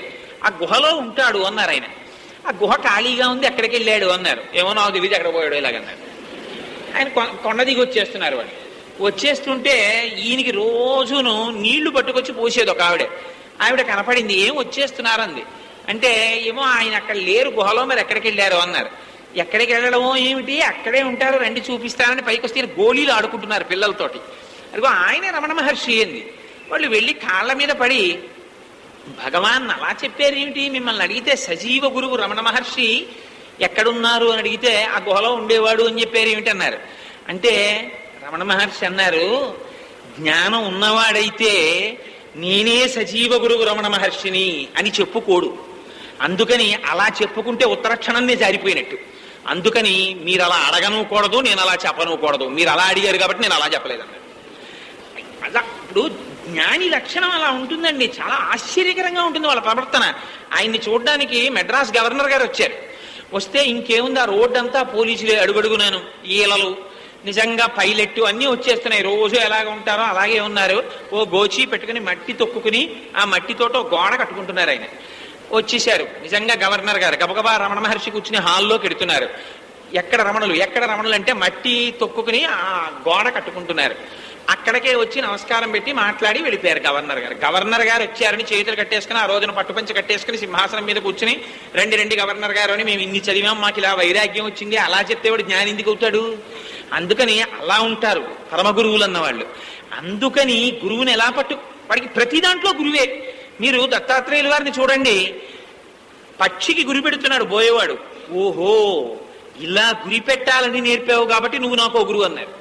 రాత్రి నిద్రపోయినప్పుడు శరీరం లేదు కాబట్టి, తెల్లవారితే జాగృతిలో మళ్ళీ శరీరం వచ్చింది కాబట్టి, లేనిది ఉన్నట్టుగా చూపిస్తోంది కాబట్టి శరీరం కూడా ఒక గురువే అన్నారు. ఇలా ఇన్స్పిరేషన్ డ్రా చేస్తారు గురువులు. అటువంటి మహాపురుషుడు గురువు. వాడు అస్తమానం నోరు విప్పడు. మీకు అరణ్యం ఉందనుకోండి, కాకి అస్తమానం కావు కావు కావు కావు అని పొద్దు నుంచి రాత్రి వరకు అరుస్తూనే ఉంటుంది. ఏమీ తెలియని వాడు అరుస్తూనే ఉంటాడు. ఇగో నాలాగా. అసలు అన్నీ తెలిసినవాడు వాడు ఉంటాడు. వాడు ఎప్పుడూ మాట్లాడడు, చక్కగా నిశ్శబ్దంగా కూర్చుంటాడు మౌనంగా. అసలు గురువు ఆయన. తనలో తాను రమించిపోతుంటాడు. తెలివి తక్కువడే పరమశివుడిలా కూర్చుంటాడు ఎప్పుడూను. లేవలేడా, కదలలేడా, తిరగలేడా, అలాగా. తనకన్నా భిన్నంగా వేరొకటి లేదు. తాను ఆత్మస్వరూపమై తనలో తాను రమించిపోతుంటాడు ఆత్మ వస్తువుని తెలుసుకుని. అదిగో ఆ స్వరూపం గురుస్వరూపం. ఆ గురుస్వరూపాన్ని వైరాగ్యం వచ్చిన వాడు గురువు కాళ్ళు పట్టుకుంటే తప్ప భగవంతుడెవరో తెలుసుకోవడానికి కావలసిన గురి దొరకదు. ఈయన చిన్ముద్ర పట్టినవాడు, ఈయన జ్ఞానం ఇవ్వడానికి సిద్ధంగా ఉన్నారు. అటువంటి పరమాత్మని చేరాలంటే ఈ వైరాగ్యాన్ని పెంచి పోషించగలిగిన గురువు కావాలి. అలాంటి గురువు పాదాలు పట్టుకుంటే గురువుకు కావలసింది దక్షిణలు ఇచ్చేవాడు కాడు. ఇది యథార్థమైన మాట చెప్తున్నాను. బాగా ఎక్కువ డబ్బులు ఇచ్చే వాళ్ళని చేరతీసేటటువంటి లక్షణం ఉన్నటువంటి వారు ఇలాగా జ్ఞానాన్ని ఇచ్చేటటువంటి గురువులు అని శాస్త్రంలో ఎక్కడా చెప్పలేదు. అందుకే గురువులకి కావలసింది ఆర్తి అంతే. మీరు పీఠాధిపతుల్ని చూడండి, ఒక చంద్రశేఖర పరమాచార్యుల వారిని చూడండి, ఒక లేకపోయినట్టయితే జయేంద్ర సరస్వతి స్వామి వారిని చూడండి. అంతవరకు ఎందుకు మన ఊళ్ళో లేరు రంగరామానుజీయర్ స్వామి వారు, పరిపూర్ణానంద సరస్వతి స్వామి వారు. వీరందరికీ కావలసింది ఆర్తితో 4 విషయాలు నేర్చుకుందాం అనుకున్న శిష్యులు. అలాంటి వాళ్ళందరినీ కూర్చోబెట్టుకుని ఉపదేశాలు చేసి వాళ్ళకి శాస్త్రబోధ చేసి చెయ్యట్లా గురువులు. అందుకని వాళ్ళకి కావలసింది అటువంటి ఆర్తి కలిగిన శిష్యుడు కావాలి. ఆ శిష్యుడు దొరికితే వాడిని కూర్చోపెట్టుకుని గురువు చేసేటటువంటి గొప్ప ప్రయోజనం ఏమిటో తెలుసా అండి? ఆవు లాంటి వాడు గురువు, దూడ లాంటి వాడు శిష్యుడు. దూడ ఏమి చెయ్యక్కర్లేదు. ఆవు పొదుగు దగ్గరికి వెళ్ళి ఓ 2 మాటలు ఇలా ఇలా అంటుంది మూతితోటి. ఇలా అనగానే ఆవు తను తింటుంది. జాగ్రత్తగా ఏటివారలా అక్కడ కాళ్ళు జారిపోకుండా మెడని జాపి గబగబ గబగబ గడ్డి తినేసి వచ్చి ఒక చోట కూర్చుని ఆ తిన్నదాన్ని మళ్ళీ నోట్లోకి తెచ్చుకుని బాగా నెమరవేసి ఆ లోపలికి పంపించి పాలు చేసి మంచి జ్ఞానవంతమైన ఆహారం చేసి తనేమీ తెలియని దానిలా నిలబడుతుంది. దూడ ఒక్కసారి పలుపిప్పుకోవడమే దూడ ప్రయోజనం. ఆ పాశం విప్పేసుకుందా దూడ, వచ్చి ఆవు పొదుగులో ఇలా మూతి పెట్టి 2 మాటలు పొడిచింది అనుకోండి, ఎవరొచ్చింది, నా దూడ కాదా, దూడ తెల్లగా ఉందా లేదా, నల్లగా ఉందా లేదా, ఇవన్నీ చూడదు ఆవు, వదిలేస్తుంది అంతే పాలు శిరంలోంచి. ఇక తాగడమే దూడ పని. ఇంకా గబ్బ గబ్బ గబ్బ గబ్బ ఉత్కంఠ అన్నారు. అందుకే దూడ తలకి ఇలా వంచితే పాలు దొరకవు, దూడ కంఠం ఎత్తి తాగాలి ఇలాగా. అందుకే చూడండి, మనం తింటే ఇలా తింటాం, అందుకే మనకి జ్ఞానం పట్ల ఉండదు. అంటే ఇలా తింటే వస్తుందా అని అనకండి. ఉత్కంఠ అని అందుకే ఆ మాట వాడారు. వాడు ఎంత ఉత్కంఠతో చూస్తున్నాడు అంటారు. ఉత్కంఠ అంటే కంఠం ఎత్తి. ఆవు పాలు జ్ఞానానికి గుర్తు. లేకపోతే పరమశివుడిని ఎత్తి మీద తీసుకొచ్చి పాలు పోసేయడం ఎందుకండి? కోటేశ్వరారు 4 రోజులు ఉపన్యాసాలు బాగా చెప్పారండి, మీ ఎందు మాకు ప్రీతి కలిగిందని బిందుడు పాలు తెచ్చి నా నెత్తి మీద పోసారనుకోండి, ఇంకెప్పుడన్నా వస్తానా ఉపన్యాసానికి? మరి పరమశివుడికి రోజు తీసుకెళ్లి పాలు పోసేస్తున్నారు, ఆయనకి ఎంత బాధ కలగాలి నిజంగాను. చంద్రశేఖర పరమాచార్యులు వారు కంచిలో అమ్మవారి గుడికి వెళ్ళారు. ఒకసారి వెళ్ళి అమ్మవారికి కుంభాభిషేకం చేద్దాం అనుకున్నారు. అనుకుని తీరా లోపలికెళ్ళి అమ్మవారికి పాలతో అభిషేకం చేసి పైకి చూశారు. ఎందుకో చూసేటప్పటికి ఆలయం పెచ్చులు ఊడిపోతోంది. అయ్యయ్యో అమ్మా, నువ్వు ఉన్న గుడి ఇలా అయిపోతోందా, కుంభాభిషేకం కాదు మొత్తం ఈ ప్రాకారం అంతా మార్చేస్తాననుకున్నారు. అనుకున్నదే తడవుగా ఆ కుంభాభిషేక క్రతువు నడిపిస్తుండండి, నేను మెద్రాసు పెడతాను, శిష్య సంచారం చేసి డబ్బట్టుకొస్తాను, ఈ గుడి మొత్తం మారుస్తానన్నారు. అని మెద్రాసు వెళ్ళారు. వెడితే ఏమైందో తెలుసా అండి? ఒక 2-3 రోజులు అయింది, రాత్రి అమ్మవారు కనపడింది. చంద్రశేఖర పరమాచార్యుల వారికి ఎలా కనపడిందో తెలుసా? పాలతో అభిషేకం చెయ్యడం వల్ల జిగురుతో కూడినటువంటి జుత్తు అట్టల కట్టి కనపడింది. కనపడి జుత్తు చూపించింది, చంద్రశేఖర పాలతో అభిషేకం చేసావు, మెడ్రాస్ వచ్చావు, ఎప్పుడొచ్చి నాకు అభిషేకం పూర్తి చేస్తావయ్యా? ఎప్పుడు నేను మళ్ళీ ముడి వేసుకోను, ఎప్పుడు పువ్వులు పెట్టుకోను, వచ్చి పూర్తి చేయవయ్యా. నాకు ఆలయం బాగు చెయ్యాలని సంకల్పం చేస్తే చాలదా, నువ్వు డబ్బు సంపాదించాలా? ఇంత పీఠాధిపతి ఇంత అమాయకత్వం ఏమిటి చంద్రశేఖర అంది. అనగానే పడుకున్నవారు పడుకున్నట్టు నిద్రలేచి, ఆ రోజుల్లో మెడ్రాస్కి తలుపులు ఉండేవి, బయట దాటి వెళ్ళాలంటే తలుపులు తీయాలి గవర్నమెంట్. చంద్రశేఖరుల యొక్క ఆజ్ఞ మేరకి అవుట్ ఆఫ్ ది ప్రొసీజర్ తలుపులు తెరిచారు, గేట్లు తెరిచారు. అర్ధరాత్రి మెడ్రాస్ దాటొచ్చి కంచిలో అభిషేకం పూర్తి చేశారు. ఎక్కడి నుంచి వచ్చిందో తెలియదు, డబ్బు రూపాయి పట్టరాకుండా మెడ్రాస్ నుంచి వచ్చేశారు. వచ్చి కుంభవృష్టి కింద కురిసేసింది ధనం, పూర్తయిపోయింది దేవాలయం. ఇది నేను అబద్ధం చెప్పాను అనుకుంటారేమో మీరు. చంద్రశేఖర పరమాచార్యుల వారి జీవితం గురించి రాసిన పుస్తకాలు రిఫర్ చేసి చూసుకోండి, నేను అబద్ధం చెప్పానో నిజం చెప్పానో కావాలంటే. అందుకని ఆ భక్తికి వశుడవుతాడు పరమాత్మ. అందుకని అలా గురువు యొక్క అనుగ్రహం కావాలి ముందు. ఆ గురువు దగ్గరికి వెళ్ళి మీరు ఏం చెయ్యాలి? మీరు చెయ్యవలసింది ఏం లేదు. ఆవు దగ్గరికి దూడెళ్ళేటప్పుడు, ఆవా నువ్వు కొంచెం ఈ పచ్చగడ్డి తిని నాకు పాలియని కొంచెం పచ్చగడ్డి పట్టుకెళ్ళి ఎడుతోందా? వెళ్ళి ఆ శిరముల యందు ఇలా అంటుందంతే, పాలు వదిలేస్తుంది. గురువు దగ్గరికి వెళ్ళి, గురువు గారు నాకు వైరాగ్యంతో అలమటించిపోతున్నాను, ఏమిటి అసలు ఈ సంసారం ఏమిటి, ఈ కుటుంబం ఏమిటి, పుట్టుకేమిటి, చావేమిటి, ఈ రోగం ఏమిటి, ఈ జీవితం ఏమిటి, మహాప్రభో నాకు దారి చూపించండి అని పాదాల మీద పడిపోయారా అంతే. గురువుకి ఇంకేం అక్కర్లేదు. చాలు ఒక శిష్యుడు దొరికాడని కూర్చోపెట్టి, ఇంకా తాను ఇంతకాలం ఇతరులు చదవలేకుండా ఉండిపోయినటువంటి గ్రంథములను తాను కొన్ని రోజుల పాటు శ్రమించి చదివి వాటిని మనస్సులోకి తెచ్చి మననం చేసి నిధిధ్యాసం చేసి పాలగా మార్చిన జ్ఞానాన్ని నోటి నుంచి గంగా ప్రవాహం కింద స్రవించేస్తాడు. ఆవు ఎలా పాలను వదిలేసిందో అలా తాను నేర్చుకున్న శాస్త్రజ్ఞానాన్నంతటినీ తేలికగా అరిగిపోయే పాలగా ఆవిచ్చినట్లు తొందరగా అర్థమైపోయేటటువంటి ఉపమానాలతో గురువు శిష్యులకి బోధ చేసేస్తాడు. చేసేగానే ఆపాత మధురమైన ఆ పాలు తాగేస్తాడు. తాగితే వైరాగ్యమునకు జ్ఞానము తోడవుతుంది. ఇప్పుడు తోడైతే ఈ చిన్ముద్ర పట్టకిన వాడి దగ్గరికి వెళ్ళడానికి అధికారం కలుగుతుంది. అందుకని మండల రోజులు గురువును ఆశ్రయించాలి. ఆశ్రయించి గురువు పాదాలు పట్టుకోవాలి. పట్టుకుంటే గురువేం చేస్తాడు? శరణాగతి చేయిస్తాడు. మీకు అందుకే అయ్యప్ప స్వామి వారి యొక్క వైభవం అంతా ఎక్కడుంటుందంటే, శరణుఘోష చెప్పండి, శరణుఘోష చెప్పండి, శరణుఘోష చెప్పండి అంటారు. ఏముంది, ఆ నామాలు చెప్తారు. హరిహరపుత్రని ఏదో అయ్యప్ప శరణం అంటారు, లేకపోతే ఏదో అయ్యప్ప స్వామిని శరణమయ్యప్ప శరణమయ్యప్ప శరణమయ్యప్ప శరణమయ్యప్ప, ఇదే శరణుఘోష. ఏముంది కలియుగంలో మీరు అశ్వమేధయాగం చేయలేరు, ఇంకొకటి చేయలేరు, ఇంకొకటి చేయలేరు. మీరు ఏం చేస్తారు? స్వామీ శరణం స్వామీ శరణం స్వామీ శరణం, శరణం తరుణేందుశేఖర శరణం మే గిరిరాజ కన్యక శరణం పునరేవతా ఉభౌ శరణం నాణ్యతుపైమి దైవతం.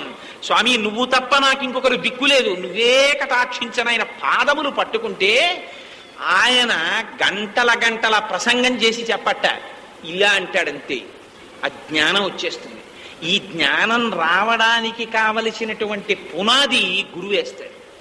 41 రోజులు ఉదయం తన దగ్గర కూర్చోబెట్టుకుంటాడు, సంధ్యావందనం చేయిస్తాడు, పూజ చేయిస్తాడు, తనతో పాటు దేవాలయానికి తీసుకెడతాడు, దర్శనం చేయిస్తాడు, నదిలో స్నానం చేయిస్తాడు.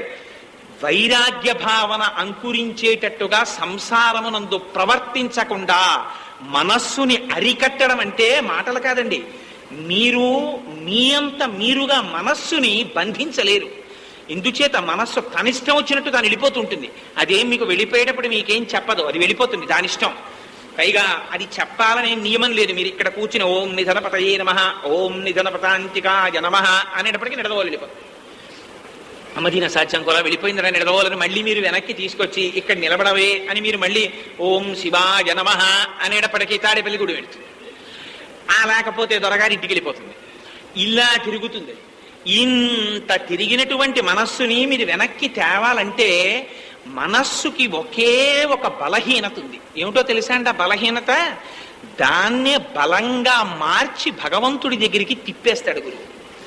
ఇదే చిత్రం గురువు చేసే గొప్పతనం. శ్రవణం కీర్తనం విష్ణోః స్మరణం పాదసేవనం అర్చనం వందనం దాస్యం సఖ్యం ఆత్మనివేదనం అని భక్తి 4 విధాలు.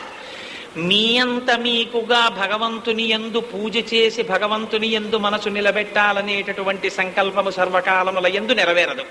ఎందుకని? అనుబంధం ఏది? ఇప్పుడు మా అబ్బాయి ఉన్నాడు అనుకోండి, వద్దన్నా మా అబ్బాయి చుట్టూ నా మనస్సు తిరుగుతుంటుందో అనుబంధం ఉంది కాబట్టి. నా భార్య ఉందనుకోండి, ఎక్కడికి వెళ్ళినా నా భార్య చుట్టూ మనస్సు తిరుగుతుంటుంది. 5 అయింది, అదే అది ఉంటే 1 కప్పు కాఫీ ఇచ్చును అని. భగవంతుడు ఉన్నాడు, మీకు భగవంతుడితో ఎలా సంబంధం కలుగుతుంది చెప్పండి? మీకు ఫ్యాన్తో సంబంధం ఉంటుంది, కరెంటుతో సంబంధం మీకేమిటి పోయినప్పుడే. ఇది యథార్థం. ఎందుకని? మీకు ఫ్యాన్ కంటికి కనపడుతోంది కాబట్టి మీకు అనుబంధం ఉంది. విద్యుత్తుతో అనుబంధం, ఫ్యాన్ పోతే ఫ్యాన్ ఆగిపోయింది అనరు, కరెంటు పోయిందిరా అంటారు. అప్పుడు లేనప్పుడు తెలుస్తుంది, ఉన్నప్పుడు తెలియబడదు. మీకు సుఖం ఉన్న ఫ్యాన్ తిరుగుతున్నంతసేపు మా ఫ్యాన్ మంచి బాగా తిరుగుతోంది అంటాడు. ఫ్యానులో కరెంటు ఫ్యాన్ తిప్పుతోంది అంటాం. ఫ్యాన్ ఆగిపోతే కరెంటు పోయిందంటాడు. కష్టం వస్తే భగవంతుడు గుర్తొస్తాడు, సుఖం ఉన్నప్పుడు భగవానుడు గుర్తురాడు. కానీ కష్టమునందు సుఖమునందు కూడా అక్కడే ఉండాలంటే మీ కంటికి కనపడనటువంటి వస్తువుతో మీకు అనుబంధం ఏర్పరచాలి. మీరు చూడని విద్యుత్ ఆ ఫ్యాన్ని తిప్పుతోందని మీ మనసు నమ్మేటట్టుగా చెప్పగలిగిన వాడోడు కావాలి. వాడి చెప్పినటువంటి దృష్టాంతముల చేత మీ మనస్సు ఇంతకు ముందు మీరు చూడని భగవంతుని యొక్క పాదముల దగ్గరికి వెళ్ళి నిలబడుతుంది. ఇలా నిలబడేటట్టు ఆలంబన ఇవ్వగలిగిన వాడు గురువు. ఇది మనస్సుకి బలహీనత. ఏ మనస్సు పసిపిల్లవాడు ఒక్కలాంటివి. ఎందుకో తెలుసా అండి? పిల్లవాడు ఏం చేస్తాడంటే ఎప్పుడు ఊరికే ఉండడవాడు. తల్లి తెలివైంది. తల్లి ఏం చేస్తుందంటే పిల్లాడు ఏడుపు మొదలెడతాడు. ఏడుపు మొదలెట్టగానే ఒక కవ్వం పట్టుకెళ్ళి వాడికి ఇస్తుంది. ప్రమాదకరమైన వస్తువులు ఇవ్వరు. బ్లేడ్లు ప్యాకెట్ తీసుకెళ్లి చంటి పిల్లాడికి ఎవరు ఆడుకోమని ఒళ్ళు కోసేసుకుంటాడు వాడు. తల్లి ఒక కవ్వం ఇస్తుంది వాడికి, లేకపోతే ఇంత పూలదండ ఒకటి ఇస్తుంది. ప్రతిదీ నోట్లో పెట్టుకుంటాడు. రుచి చూడడం అన్న దిక్కుమాలిన అలవాటు మనకి పసితనం నుంచి ఉంటుంది. అందుకని తెగిపోనివి ప్రమాదకరం కానివి ముందు అక్కడ పెడతారు. అంతేగాని మొట్టమొదటి షట్చక్ర భేదనాన్ని నేర్పేస్తానన్నారు గురువులు. ప్రమాదకరం కాని వాటితో మొదలు పెడతారు. కూర్చోపెట్టి పునఃపునశ్చోత్తమ సంత్వవాది సుస్వాగతాం వాచముదీరయాన పునఃపునశ్చోదయతి వహృష్ట. భగవానుడంటే ఎవరనుకున్నావోయ్? ఎంత కరుణామూర్తి అనుకున్నావు? జగజ్జనని అంటే ఎలా ఉంటుందనుకున్నావు? నువ్వు ఒక్క నమస్కారం చేస్తే చాలోయ్ అమ్మవారు ప్రీతి చెందిపోతుంది. అమ్మ అంటే ఎటువంటి అమ్మ అనుకుంటున్నావు? పరమశివుడు అంటే ఎటువంటి వాడు అనుకుంటున్నావు? లక్ష్మీనారాయణులు అంటే ఏమనుకుంటున్నావు అని మంచి మంచి దృష్టాంతములతో చెప్తాడు పురాణాన్ని. చెప్తే వీడి మనస్సు లగ్నం అవుతుంది. పిల్లాడికి ఓ వస్తువు ఇచ్చిందనుకోండి అమ్మ, వాడు ఆ కాసేపు కవ్వం ఇలా తిప్పుతాడు, గిరిగిరి చప్పుడు అవుతుంది. దాని వంక వంగుతాడు, ఆడతాడు, అటు చూస్తాడు, ఇటు చూస్తాడు, దాన్ని తీసి నోట్లో పెట్టుకుంటాడు, కొరుకుతాడు. ఆఖరికి ఏ తల దగ్గర తగులుతుంది, దాన్ని తీసి అవతల బారేసి మళ్ళీ ఏడుపు మొదలెడతాడు. అమ్మేం వెర్రిదేవన్నీ ఎత్తేసుకోదు, మళ్ళీ వస్తుంది, వచ్చి కవ్వం తీసేస్తుంది. తీసేసి అక్కడి నుంచి నెయ్యి కాచేసి చల్లారిపోయిన గోకుడు ఉన్న గిన్నోటి వాడి దగ్గర ఎడుతుంది. ఎడితే వాడు అందులో గోల్డ్ ఎడతాడు, నోట్లో పెట్టుకుంటాడు, కమ్మగా ఉంటుంది. ఇంకా చాలాసేపు ఆడతాడు, కమ్మగా ఉంది కాబట్టి దాంతో. ఆఖరికి అది విసుగొస్తుంది వాడికి. ఆ గిన్నె అవతల పారేసి మళ్ళీ ఏడుపు మొదలెడతాడు. ఆఖరిని ఎప్పుడో వాడు పడుకోవలసిన టైం ఒకటి ఉందని అమ్మకి తెలుసు. వాణ్ణి వాడు మర్చిపోవలసిన టైం వచ్చిందని అమ్మకి తెలుస్తుంది. అప్పుడు వాడికి తెలియదు, వాడు ఆవలిస్తూ ఏడుస్తుంటాడు, పడుకోవాలని కూడా వాడికి తెలియదు. అప్పుడు అమ్మ ఏం చేస్తుందంటే ఉయ్యాల్లో పడుకోబెట్టి చక్కగా ఊపుతుంది జోలపాడి. వాడు తనని తాను మర్చిపోతాడు. అప్పుడు వాడికి గిన్నె అక్కర్లేదు, తపేలా అక్కర్లేదు, కవ్వం అక్కర్లేదు, బొమ్మ అక్కర్లేదు, అమ్మ కూడా అక్కర్లేదు. తనలో తానై తానొక్కడై రమించిపోతూ ఉండిపోతాడు. ఇక్కడ నుంచి అక్కడ వరకు దుఃఖాన్ని అతిక్రమింపచేస్తూ మార్చి మార్చి తన స్వస్థానమునకు చేర్చిన అమ్మలా గురువు మార్చి మార్చి మార్చి మార్చి మీ మనస్సుకి ఒక ఆధారాన్ని అందిస్తాడు. ఓ కృష్ణలీలలు ఎంత బాగుంటాయో అని దశమస్కంధం చెప్తాడు. మీ మనస్సు ఇంటికి వెళ్ళినా, వంట చేస్తున్నా, మాట్లాడుతున్నా, ఎంత బాగున్నాయండి ఆ కృష్ణలీలలు, ఎంత బాగున్నాయండి అని 10 మాటలు తలుచుకుంటారు. ఇప్పుడు ఏమైంది, మనస్సుకు ఒక ఆలంబనం అందింది. అలా మీ మనస్సు దాని వైపుకు మొగ్గడం మొదలు పెడుతుంది. అటువైపుకి ఆభిముఖ్యం ఇస్తాడు, వదిలేయడు. అంతేకాదో ధ్యానం చెయ్యాలంటాడు. అప్పుడు మీ తెలియదు, మీరు చూసారా ఎప్పుడైనా, ఇదిగో ఇలా ఉంటాడో పరమాత్మ అంటే అని ముందు అంటాడు.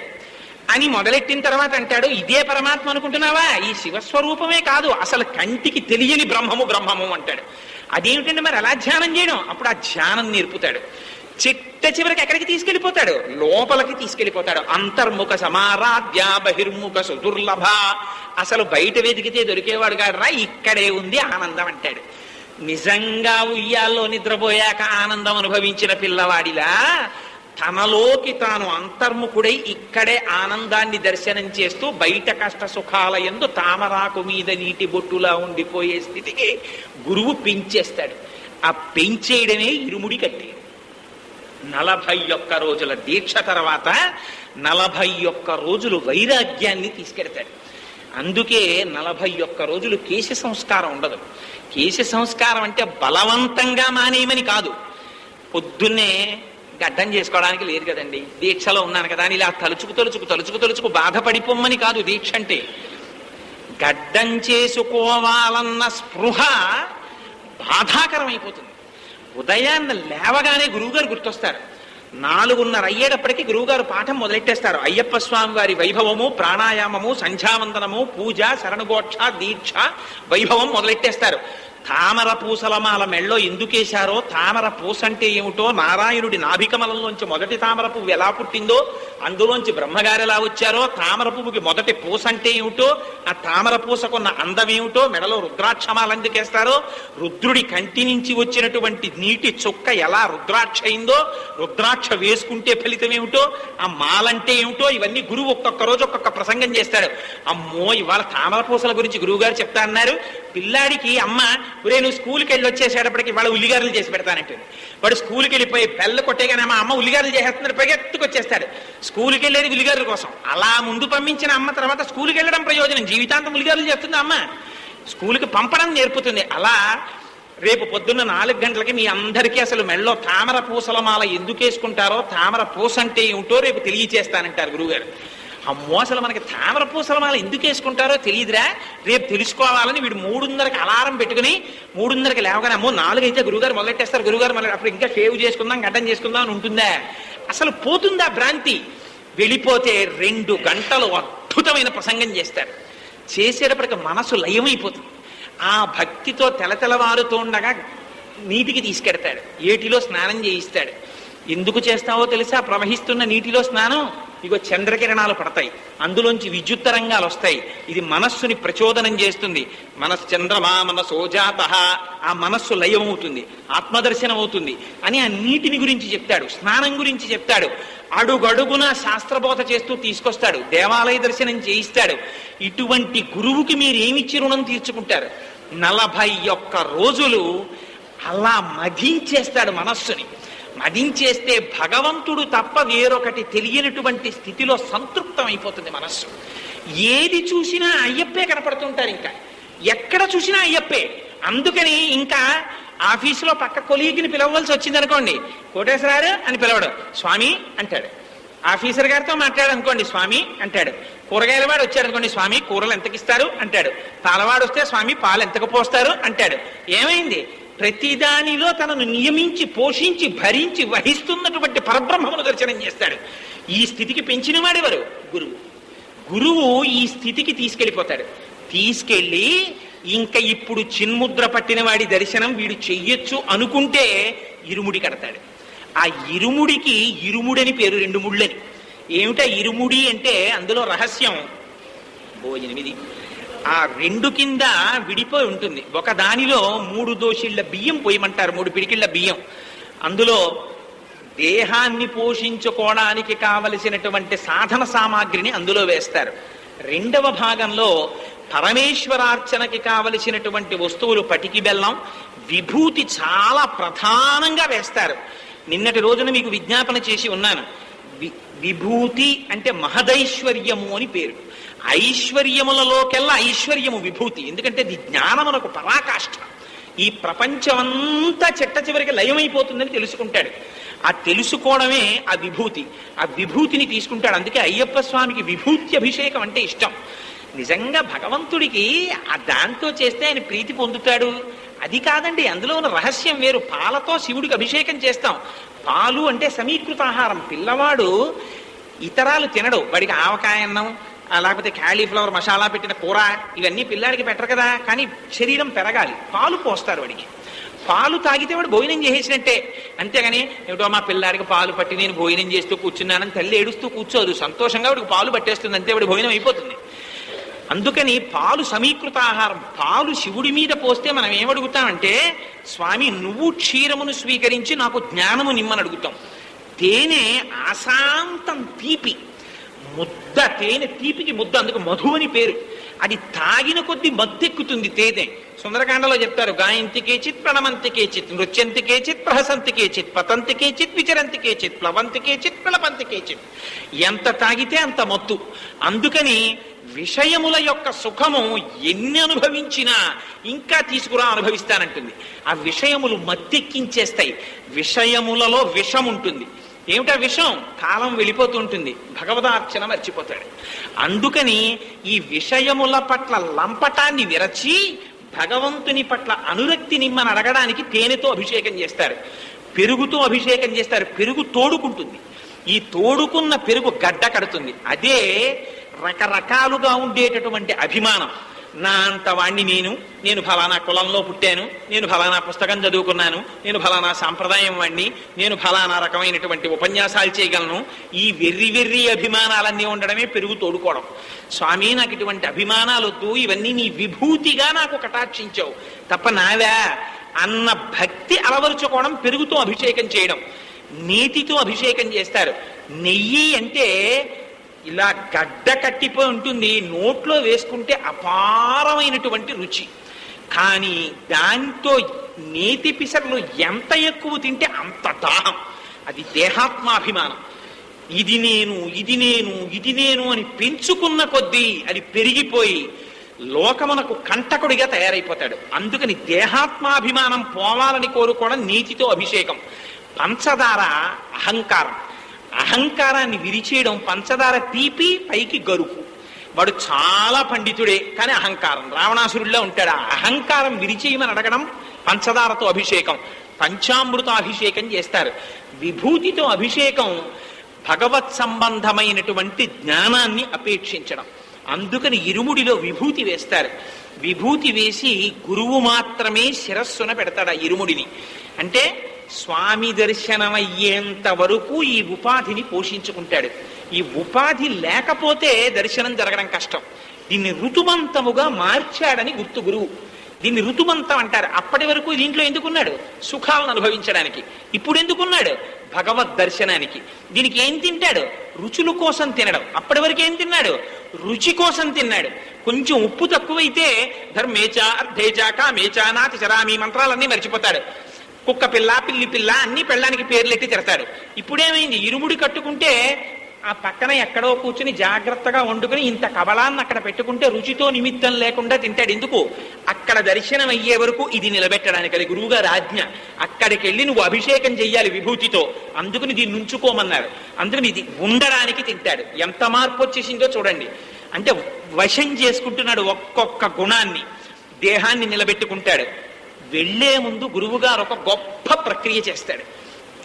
కొబ్బరికాయను ఒక దాన్ని తెచ్చి శిఖ తీసి 3 కన్నులలో ఒక కన్ను పొడిచి నీరు తీసేసి ఎండబెట్టి నీతిని పోసి లక్క పెట్టి సీలు వేసి ఇరుముడిలో పెట్టి ఇది తీసుకెళ్లి కొబ్బరికాయలోనున్న నీతితో అయ్యప్ప స్వామిని అభిషేకించి కొబ్బరికాయను హోమగుండంలో బారాయి.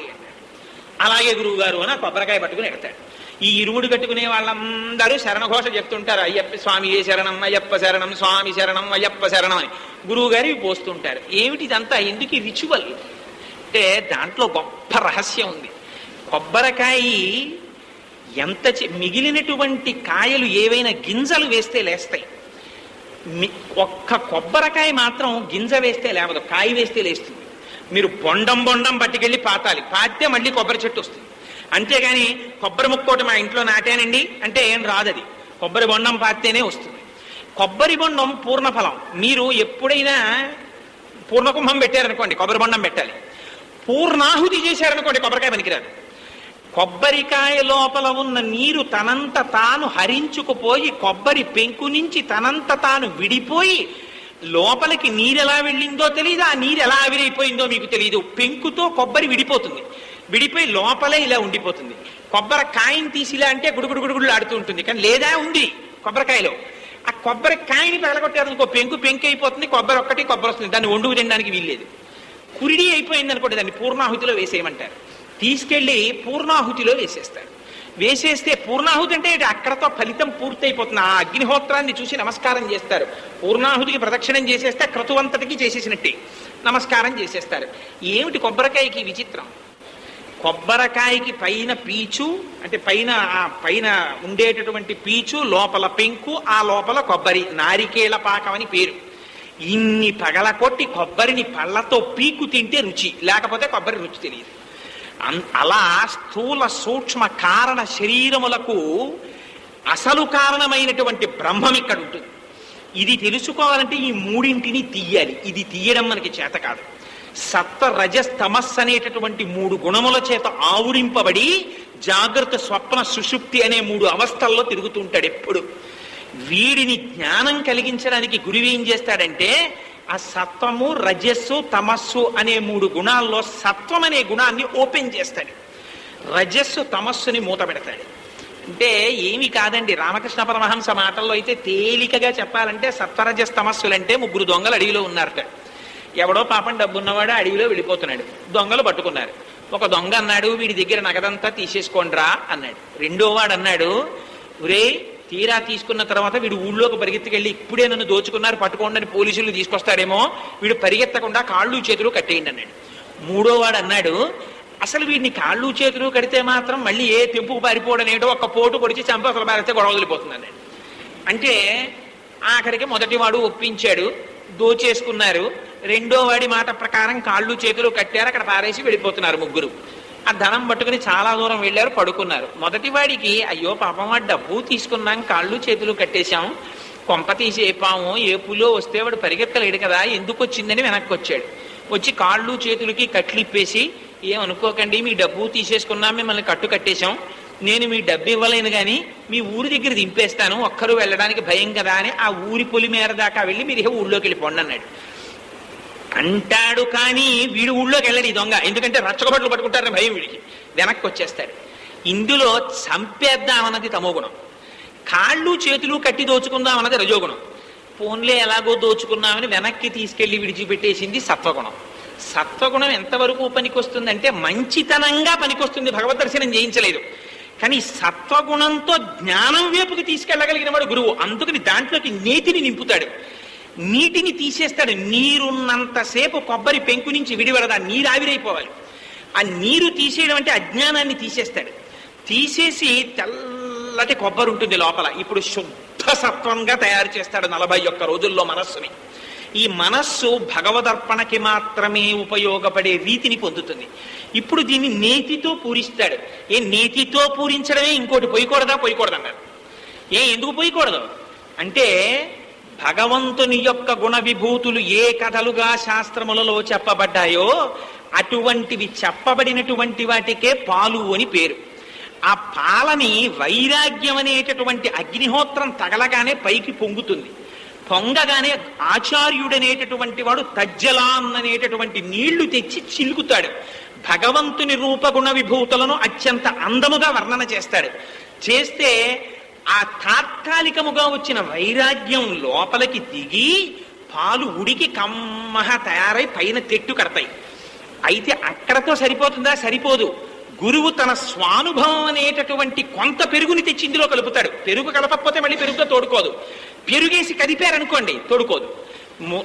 తోడు పెట్టేసిన గిరిని అస్తమానం వెళ్ళి పెరుగవుతోందో లేదో అని ఇలా అంటే తోడుకోదు. అలా వదిలేయాలి దాన్ని. గురువు యొక్క అనుభవాన్ని కొంత శిష్యుడికి అందించి అస్తమానం గురువుగారి దగ్గరికి కూర్చోబెట్టుకుని అస్తమానం గురువుగారి పట్టుకు తినకూడదు. ఏమండి మాకు అనుమానాలు ఉన్నాయి అని ఓహో వచ్చి గురువుగారి మీద పడిపోతూ ఉండకూడదు. గురువుగారు చెప్పింది విని లోపల మననం చేసుకోవాలి. అంతేగాని అస్తమానం దొరికాడు కదా అని 24 గంటలు వాడిని పట్టుకుని వేధించేస్తే ఎప్పుడు రాకని వరి పారిపోతాడు వాడు.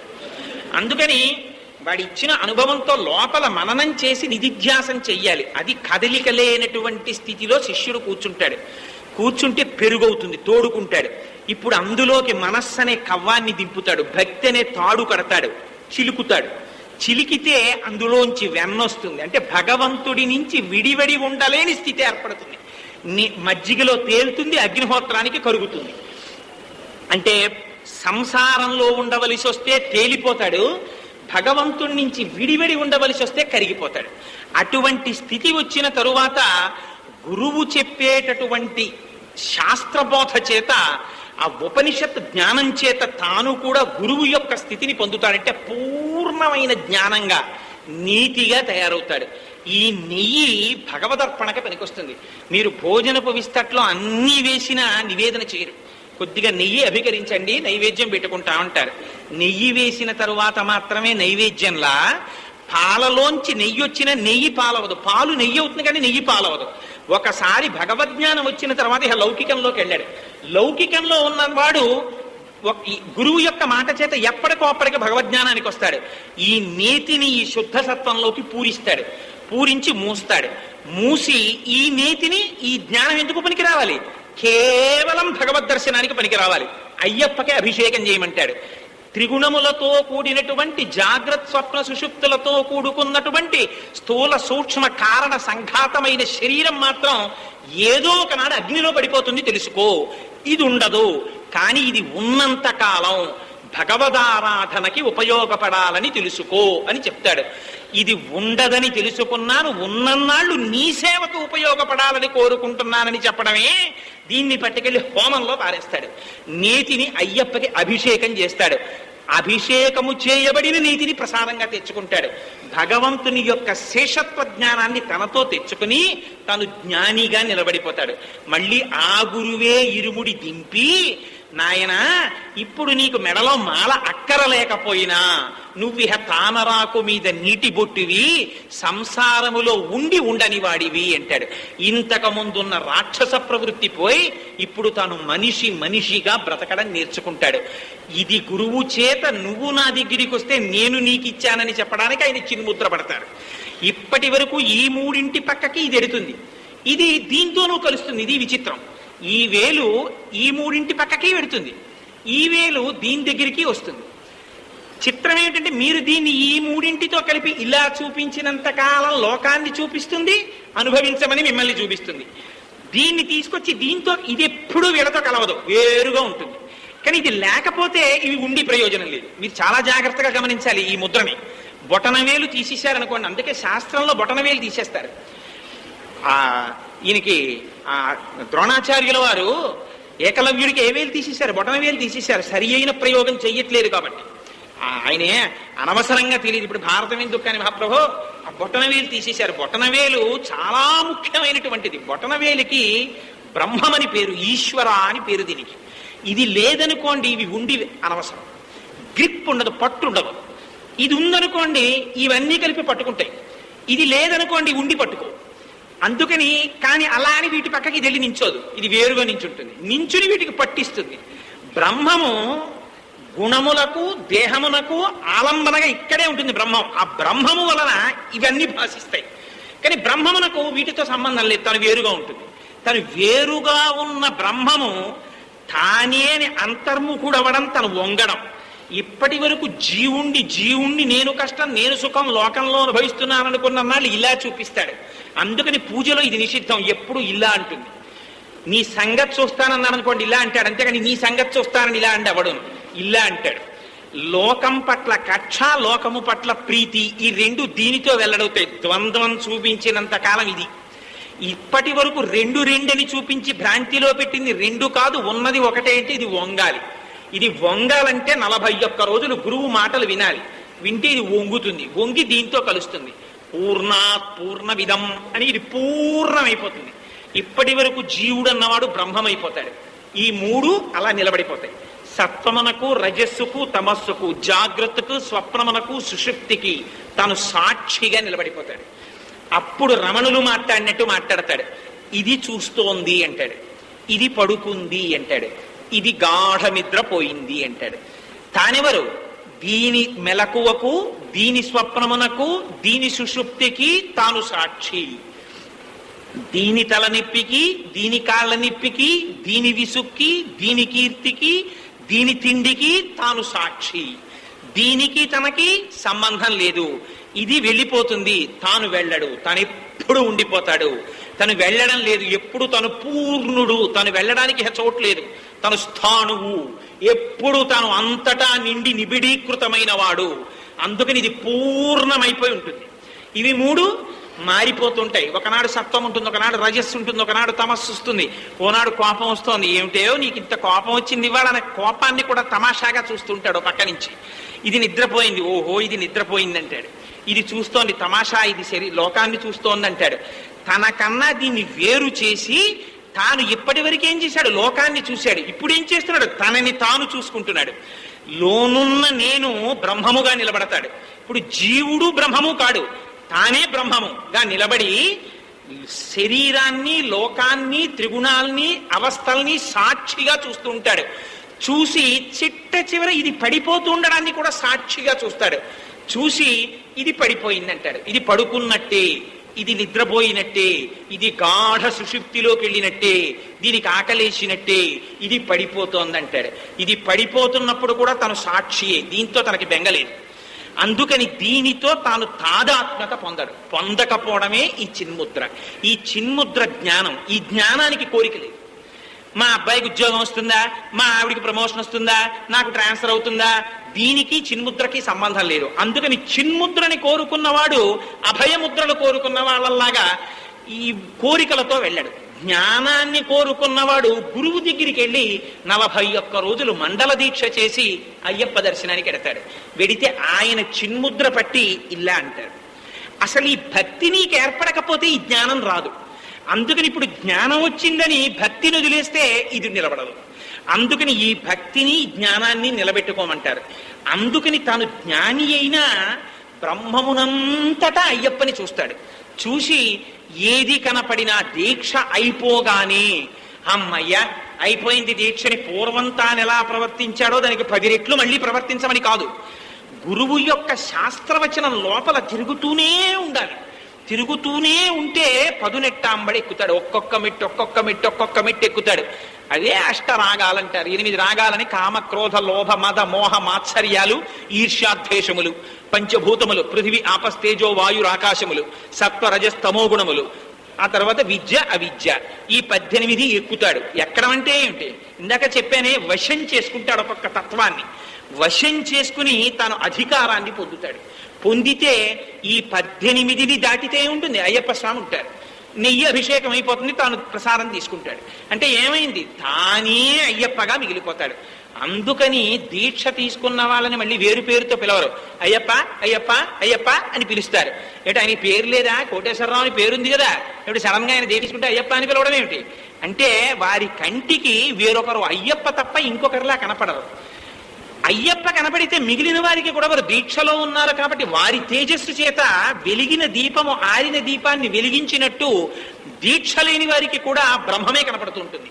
ఇదిగో ఇంత స్థితికి తీసుకెళ్లగలిగినటువంటి గొప్ప దీక్ష అయ్యప్ప స్వామి వారి దీక్ష.